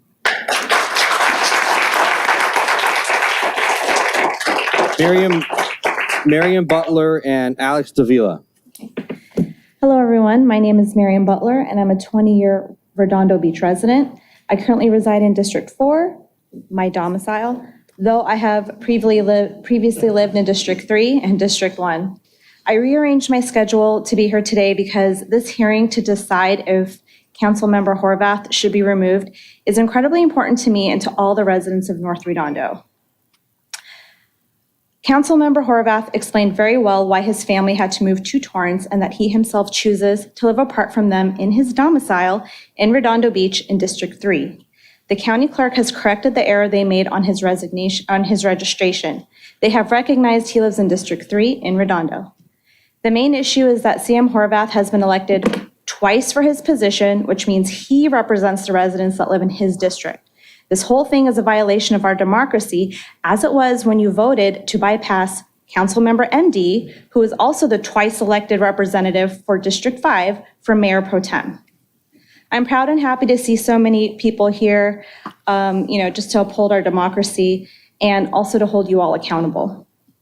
Bob Wolf, an attorney from Hermosa, wrote a letter that encompasses why CM Horvath must remain in place and his removal would be illegal. This places our city at risk for liability, and we do not need more lawsuits. I'm taking his main points as he wrote it way better than I could. The Redondo Beach Charter incorporates California elections and government codes to define an official's residence as domicile. Under California law, while persons can have multiple residences, they can only have one domicile. There is no substantial evidence to rebut the presumption that Councilmember Horvath's domicile remains in Redondo Beach. His intent to subsequently move to Torrance upon the expiration of his term is legally irrelevant. Under the facts and circumstances of this case, the city cannot meet its burden of proof to show that Councilmember Horvath has abandoned his Redondo Beach domicile and acquired a new domicile in Torrance at this present time. California law states Horvath's acquisition of the Torrance house, standing alone, does not defeat the presumption that Redondo Beach remains his domicile. While an individual may only have one domicile, he or she may have multiple dwellings. Accordingly, the acquisition of a new dwelling does not necessarily establish a change of domicile. Second, and equally important, California law also establishes that elected officials may split time between two residences and may have a different domicile than their spouse or children. Essentially, there's no justification, legal or ethical, to deprive voters of District 3 of continued representation by Councilmember Horvath, their elected representative, during the remaining 2 months of his term, given his continued connection with the city of Redondo Beach, a city from which he has yet to move. Thank you. Thank you. Alex Davila and Bill Salper. Alex Davila? Bill Salper? What was the name? Alex Davila and Bill Soper. S-O-P-E-R, Bill. Lisa Rodriguez, is that Bill? Is that you? Lisa, you're after that. Lisa Rodriguez.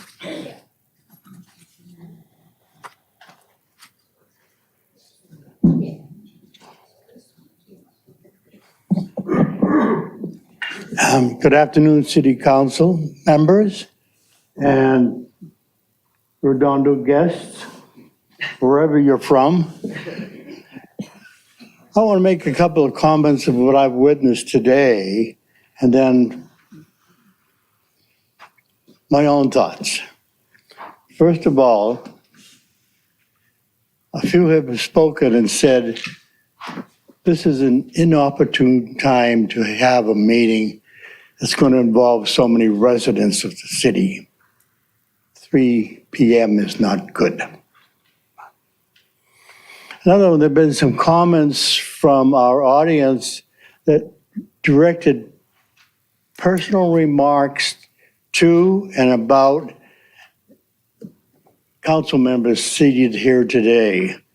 And I think if they're not directed about and for Councilman Horvath, it's not inappropriate because we're not talking about the other council. We're talking about removal of District 3 councilmen. So I think their comments, I didn't accept them. There are also comments from our representative of the district that are also personally directed towards people. And I thought the proper use of this meeting was to determine whether or not Councilman Horvath is a resident, and if he's a resident, then he should remain to finish his term of office. I don't think this, watching what's happened in the past, I've been in my current residence for 38 years and in Redondo Beach since 1958. Seeing what this city council can do and what they try to do, it takes them a long time to make decisions. One, what do we do with the harbor area? So I don't think the time that this council could come together and agree that this is what the state law says about residency, this is what the county law says, and this is what the city charter says. I don't think you could come to an agreement in 2 or 3 months. It's not the family of this council. In closing, I'd like to make one comment and second or third the motion that this council get it together once and unanimously accept Christian Horvath is finishing his term in office. Thank you. Thank you very much. So Lisa Rodriguez and then Sheila Lamb, I think I saw her leave. And after that, Joan Irvine. Good afternoon, Lisa Rodriguez, District 2. So I think we have all the districts represented here today. I am proud to be among the silent majority who is speaking loudly and clearly today. I want to also thank you, Christian. I don't think you hear it enough from us about all the incredible service, the leadership, the civility, the professionalism, and everything else that you bring to this city for the greater good. You're not my district council member, but you do represent the city on behalf of all the districts, and for that, I give you so much respect. Thank you. Of course, I strongly oppose this G1 discussion about removing District 3 council. There's nothing about his residency that warrants this special meeting today, except for the malfeasance and political power grab. What is of concern, though, that I wanted to share today is the concern of the intention of Niels Narenheim, Mayor Pro Tem and co-founder of Rescue Our Waterfront. I wonder if residents of Redondo Beach realize the malice behind Measure C/Roe.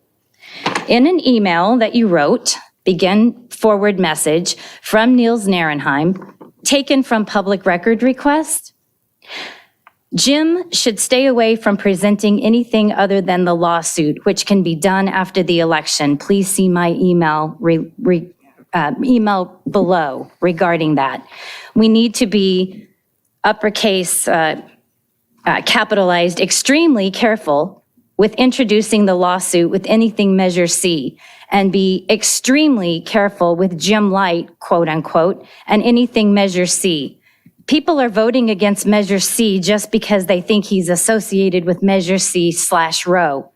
After I respectfully informed a voter that Roe has nothing to do with Jim Light, suddenly it became a different conversation. This is politics capitalized, not anything else. We're selling Measure C. We are not anything last summer/spring. Martin and Candace, co-founders, you can stand on your own 2 feet with Measure C and need to in order to further the persona that Roe is not the old guard rather than the new guard with a new viable vision. Sell Measure C and the associated vision. Niels. I'd like to have this submitted. Motion to receive and file. Thank you. So today, perhaps you should agendize the vacancy of District 1 for breach of public trust. Ma'am, Lisa, thank you very much. Thank you. All right, Joan, Irvine, after that, anyone who wants to come down and speak? What? Joan Irvine, District 1, City Council, City staff, city residents, and people who are out there watching. It's just beyond me that we have wasted this much city resources. You're talking about you spend an hour in line at the post office. How many hours did you spend? How many hours did the staff spend that could have been spent on doing good for Redondo? Yesterday was the service day, Martin Luther King service day. All these people, instead of being here today, they could be doing things in our community to build up our community. Instead, we're here listening to you ask him, are you going through a divorce? Are you getting separated? I'm surprised. And then there was pictures of his house. I'm surprised you didn't ask what sexual positions that they had. That's how ludicrous your questions are. I would go into each of you that we know about things about you, but I will not go into that at this point. But this is a waste of our time, a waste of the residents. This is an abomination to the residents of the city council. And Christian, you have been called the moral compass of the city council. And you are. And the fact that you would be raked over the coals on an administrative error just shows the discourse that is going on in our community. And it is so sad, and I'm sorry you and your family have had to experience this. And I just hope that everybody votes to put this aside and do not spend any more of our valuable, limited city resources on this stuff. And so thank you very much, and I'm just horrified. Thank you very much. Is there anyone else that wants to come down and speak? Number of e-comments. Any Zoom comments?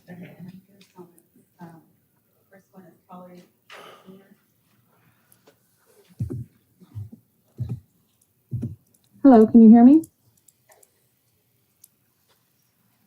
Hello? Yes. Oh, thank you. Good afternoon. My name is Polly Kinsinger, and I'm a District 3 homeowner. I've listened to everyone speak, and I've read what the group claims is evidence that Christian no longer lives in Redondo Beach. I'd like to share a similar experience that happened to us when we had our mail rerouted.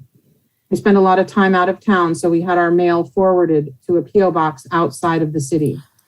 The elections office took it upon themselves to change our voting residence without notifying us, and we did not request it. In fact, I clearly marked that we did not want to change our voting status. As a result, my husband received 2 ballots to vote by mail in the last election, one for Redondo Beach and one for the new mailing location. We destroyed the new one and used the Redondo Beach ballot. I now realize after listening to all of the conversation today that I should contact the county voting record and inform them that we wish to remain Redondo Beach. I understand by his words in defense of all of this that Christian intends to move to a different city after his term is up. With the way things have been conducted on this dais these past many years since Mr. Brand arrived, who could blame him? Christian Horvath has been a devoted council representative for our district, and this last-minute attempt to disparage his reputation is shameful. Please vote unanimously to keep Christian in his role as District 3 council representative. Thank you.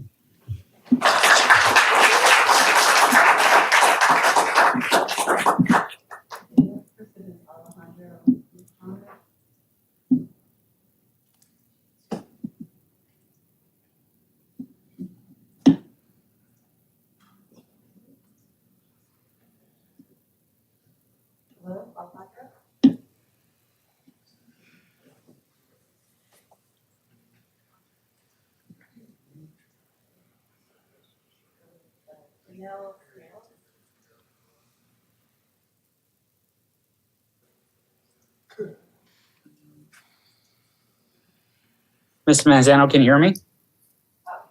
Yes. Sure. Great.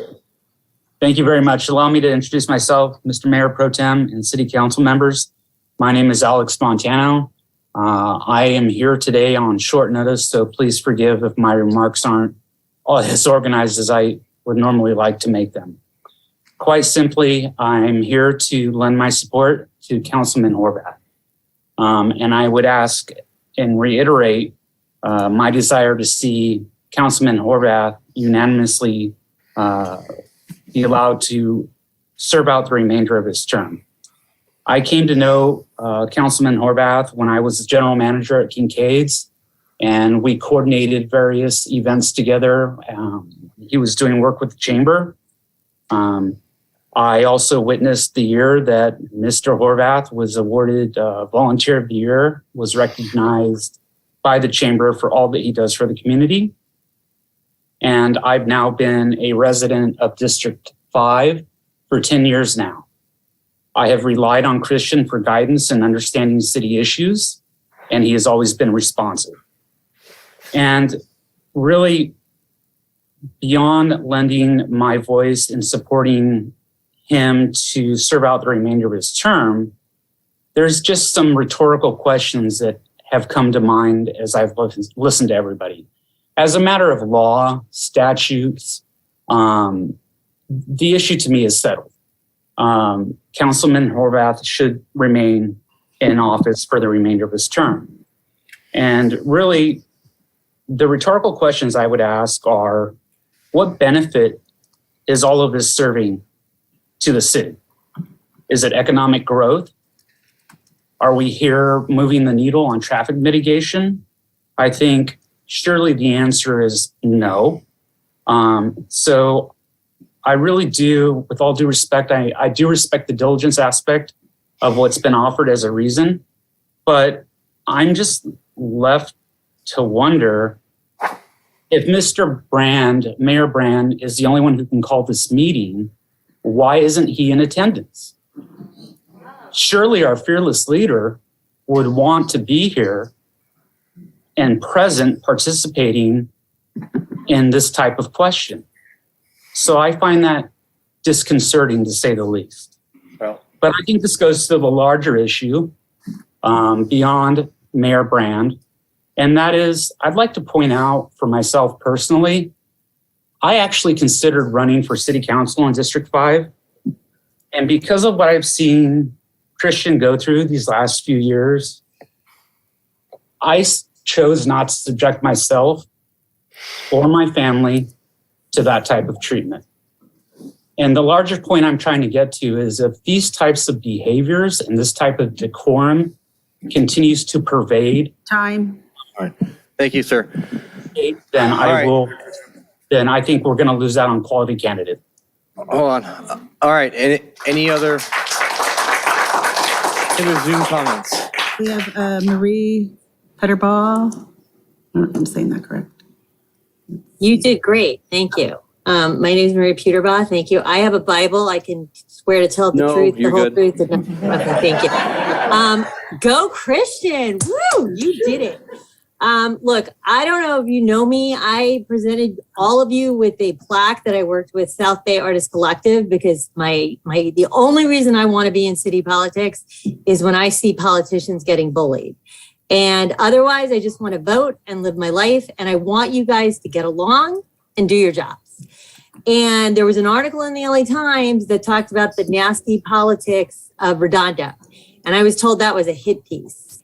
And I just want to say that the behavior I've seen in this absolutely simultaneously wonderful board meeting or council meeting, thanks to the residents, usually it's the opposite. The residents are kind of the hateful crazies and the council's getting attacked. But this is just, guys, just please get along. Just that's all we want you to do is cooperate, see good in each other, and just please do your job. And I feel like it's living in the Handmaid's Tale. I didn't vote for Rescue Our Water. I didn't vote for Jim Light. I didn't vote for these watchdog groups. And I thought the brand army was a joke. but it's scary. I was canvassing for somebody yesterday, and a guy across from Christian said people drive by his house and scream at him. And our neighbors in Manhattan Beach are speaking out against hate, and I'm seeing hate. You guys appear to just hate each other. And I never have been to a meeting. It's sad and it's scary. And Christian, man, you have a ton of fans. And I find it ironic that trying to take him down brought this community together. So guys, it's not a hit piece if you behave this way. And we shouldn't have to swear on the Bible to tell the whole truth. We didn't vote you judge and jury. It's creepy, it's scary, and it doesn't feel good. And I am begging you, work with Hildy Stern, figure out a way to please make this stop. You are embarrassing Redondo. Congratulations, Christian, and I'm sorry to see you go in 8 weeks. All right. Okay. So David Herman.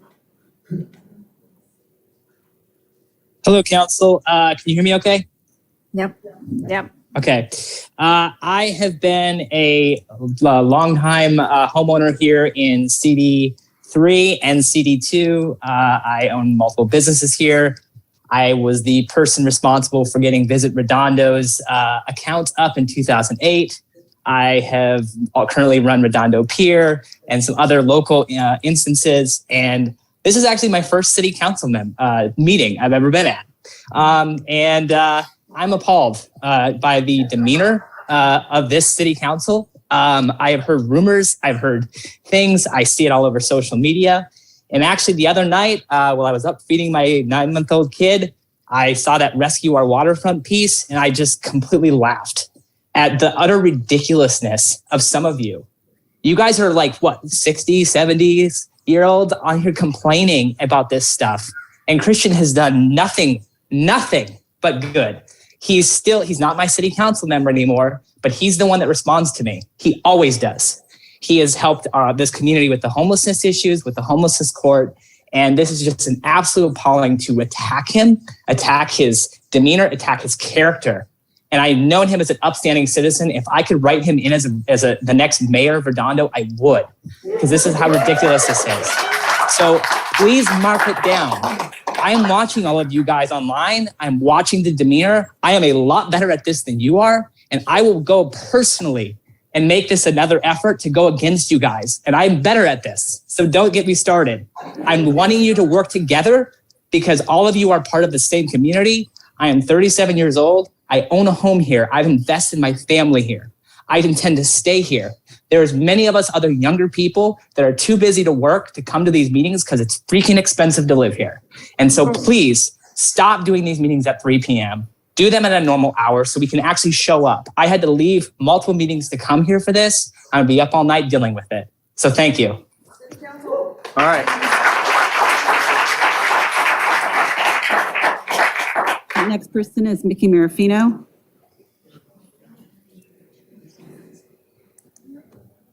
Hi, it's Mickey, and I am also a member of Councilmember Horvath's fan club. I met Christian in 2009 when he was leading the Young Professionals group at the Chamber. And then we were in the same leadership class in 2011. And Alex Montano was in our class also. And one of the things that we'll always remember is the day that we had our city council meeting and Christian said, I would love to be a public servant and be a member of city council. And we all thought, oh, well, that's great. And then we watched him do it and we watched him go through hell, basically. I mean, Christian has done so many great things for our city. The one thing that I saw that I really loved was after Jeff Ginsburg, he started doing monthly community meetings with his district, but open citywide. And all of the city council people now have monthly meetings. And it's just a great way to get people involved in their city politics because probably 90% of the city has no idea of what's going on. So the best way to do it is to bring it to them. And I commend Christian for that. like so many others, I'm so sad about what is happening today, but I can't believe the support for Christian. I mean, I can believe it, but I'm just so excited about it. It really makes my heart warm to see it. Yesterday was Martin Luther King Day, and Martin Luther King espoused love and peace as a way to end conflict. And I just wish we could find a way in Redondo Beach to do that. Thank you, Christian, for everything you've done. All right, thank you. Christina Miller. Can you hear me? Yes. Okay, great, wonderful. I also wanted to thank you guys for hearing me today. I've had a lot of audio problems connecting. I'm glad I was able to get through. I chose to speak today because I learned of basically it appeared there was something. What's the right choice of words? But anyways, it just gave a bad appearance for the city, or that one of our council members may have done something wrong, or is not representing our city. I want to find the facts. Christian has done a lot for our city.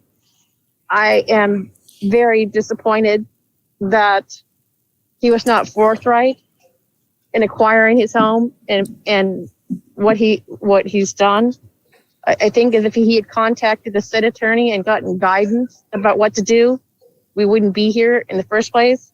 And I do find it a bit disappointing that more in the city don't feel the need to hold people accountable for their word. I mean, if his intentions were really for the city, he would have been more forthright. But it appears, and I don't blame him for wanting to take care of his family. His family is very important. But as a duty to the city and his position, he should have been. It shouldn't have been coming about this way. It's very bad look. I mean, everybody's right. He has done a lot. I don't get it. It's very, very, very disappointing, and it's understandable why the other city council people would bring it before the city to clear it up, because we don't need gossip. We need facts. And why I said all that, I don't think it's appropriate to remove him from office, but just he has such a short term to go, and it's just going to cause too many problems. Thank you for listening. Okay. Anyone else? We have no more on Zoom. That's it for Zoom. And then, let's see, for e-comments, we have 18 comments.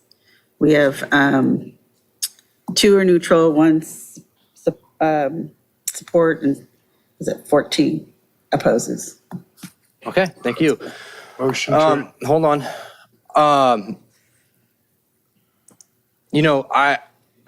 We have an obligation here, and I know people like hearing that.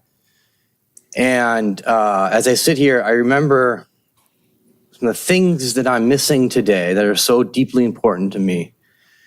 And I've heard rumors for months, and my family comes first, and today I put my family second. I put it second today to be here. I want people to understand that this is something that we have to take very serious in moving forward.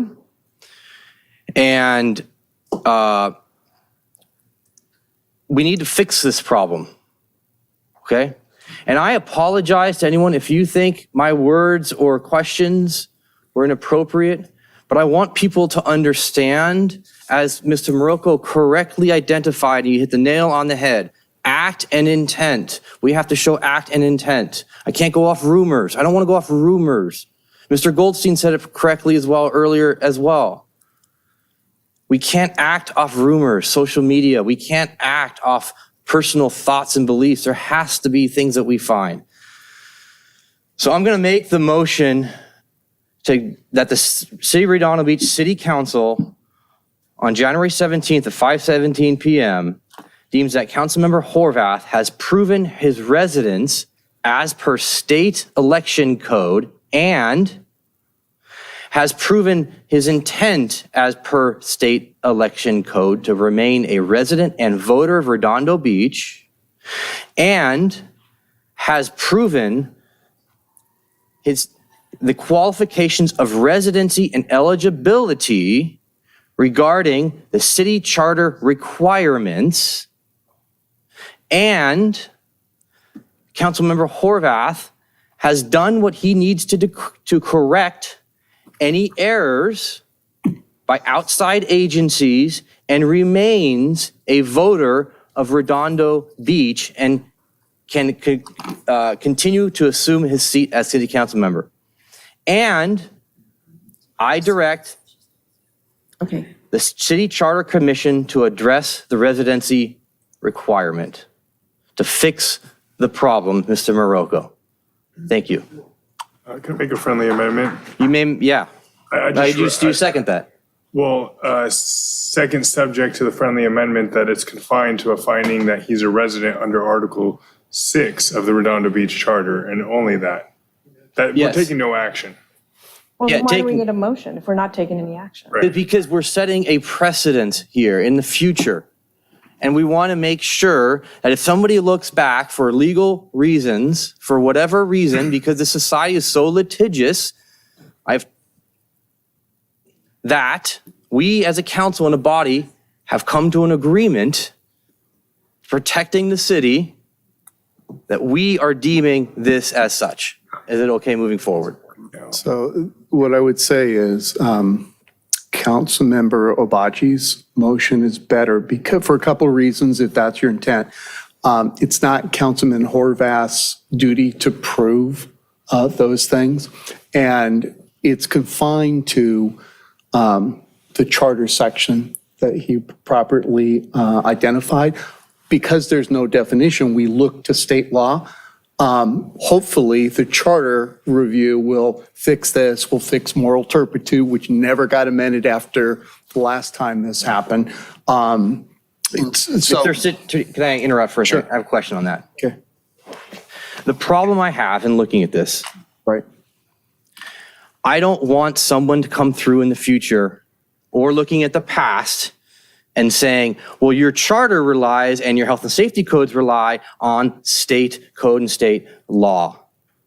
So I want to clear that ambiguity up, that there's no presumption. Someone can make a presumption any which way, ambiguity. I want it fully clear. So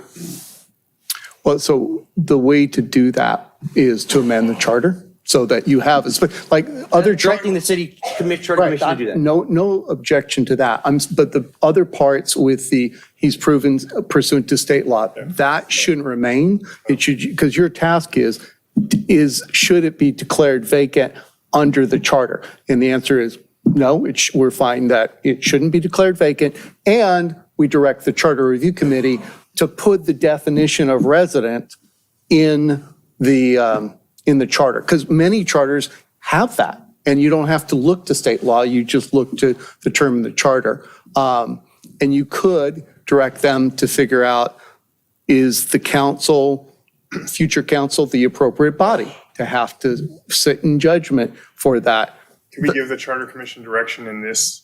Not really. That's not the best one because you have a reso already. But I think you can do it at the meeting. Well, I think you just at the meeting. I'm expecting one of us to do referral to staff on so the we resolution. Can't direct the Charter Commission. Well, you have a reso in place, and so I would just say you can just say I intend to. We intend. Everyone hear the intent? We intend to direct the City Charter Commission to address the residency requirement. Right, and I would suggest we do moral turpitude because last time. Everyone said, I don't want to touch that. This is not why we're here. We're here for the residency requirement. So just, his motion, which is we find that he is a resident. Under Article 6. Right. Yes. Okay. And that's fine. And then we can deal with the other stuff. With intent to direct City Charter Commission to. We'll do it in the next meeting. All right. Mayor Pro Tem, I have one more Zoom. Thank you. Sandra Siegel. Can you hear me? Yes. To Mayor Brand and your quote, 300 other council members that share my policies, end quote. If you want to ram something through while most residents aren't looking, scheduling a meeting on the Tuesday after a holiday weekend, starting hours before the normal start time would be a way to try. This meeting is a sham, and it's the equivalent of a middle school child who passes gas and then finds a victim to blame. Look at Christian, don't pay attention to my stink. Don't pay attention to the way Zain Obaji and Nils Nurenheim appear to have moved into Redondo Beach just to flip 2 districts to give the mayor a majority. Obaji was donating to Brand long before he moved to town, and not long after he moved here, he was the only individual to contribute to the failed campaign to recall his predecessor. Why did a man who comes from a family so wealthy that their birthday celebrations are sometimes covered by Getty Images move to a 3-on-a-lot in North Redondo? Don't pay attention to Obaji, an attorney already facing trial at the state bar for 7 charges of misconduct, including intentional misappropriation of client funds, hit with 5 new charges related to apparently lying to a judge in his lawsuit against his malpractice attorney in the first case. And then there's Nils Nurenheim, who rents a room in a house in Redondo Beach, but appears to still live in San Pedro and appears to still have his business headquartered in San Pedro, based on public record. Don't pay attention to the fact that Nurenheim is heading up the study on outsourcing our beloved fire department to LA County Fire, despite the fact that Nurenheim is an employee of LA County Fire. And don't pay attention to the fact that Rescue Our Waterfront is not a watchdog agency. It's a PAC, a political action committee, which has smeared political enemies online and has joined in suits against the city of Redondo Beach and all of us residents for hundreds and hundreds of thousands of dollars. Nurenheim was a co-founder of ROW PAC, and he continues to manage RescueOurWaterfront.com and RescueOurWaterfront.org domain name registrations. Today is all about smoke and mirrors, trying to make a PAC look like a watchdog and get rid of an upstanding public servant for political advantage. And by the way, that PAC has improperly routed fundraising through charities, including Building a Better Redondo, founded by Jim Light, and South Bay Parkland Conservancy, founded by the mayor and run by his friends and family. SBPC got Nurenheim started in politics, and SBPC offered to volunteer in Wilderness Park, but then sent the city invoices for so-called expenses in the form of invoices from companies who owned by SBPC board members. These 3 organizations worked together to sue the city with the help of a loan from the mayor. And yet the politicians who support the suing organizations sit in closed session to hear the city's defense strategy. Horvath did not create the stink. Yeah, I'll make a motion. You want to let her continue on? Motion to extend? No? Okay. We got a meeting to get to. Yes. All right. That's it. Anyone else before we vote? And Ms. Siegel, can I get those Getty Images, please? All right. Can you restate the motion so everybody understands it, please? That's it. Hold on, that's my motion. The motion I seconded of Mayor Pro Tem Nurenheim is to adjourn the meeting with no action, or sorry, take no action based on the finding that Councilmember Horvath is a resident under Section 6.5. 6.5 of the charter. Oh, that's good. That's good. All Right? Is that your Yeah. motion? Yeah. I second that. There you go. Yeah. That's it. All right, take a vote. Okay, I'm gonna do a roll call vote. Councilmember Lowenstein. Aye. Councilmember Horvath. I'm going to go with aye. Councilmember Obaji. Aye. Councilmember MD. But I just want to say, I know there's been a lot of talk about the negativity on council, and believe me, I well understand it, but I don't want you guys to be discouraged from contributing to the community the way you do, because I know so many people here through the volunteerism that they do, through all the work you do to make Redondo better, and you're the reason why people stay in Redondo. It's because of all of you that are here. Thank you.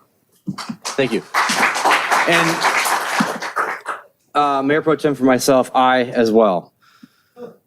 All right, so that passes unanimously. Can I get a motion to adjourn this special meeting? So moved.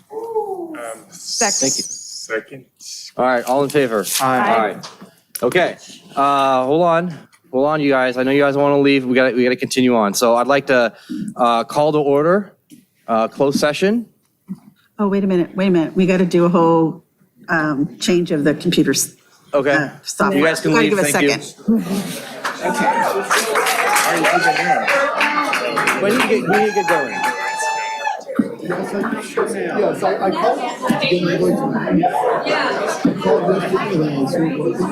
That's my dad's birthday. I can do it tomorrow. Can you stay on mine? I said you can just stay on my computer. And then hopefully I finalize. I don't know. Listen, that's my reason. I'm just trying to close it out. No idea. Thank you. You're welcome. Thank you.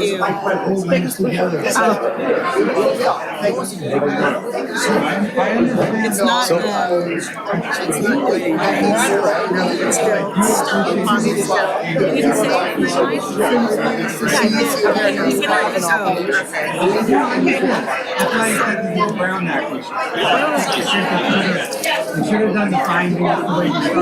You can say I would have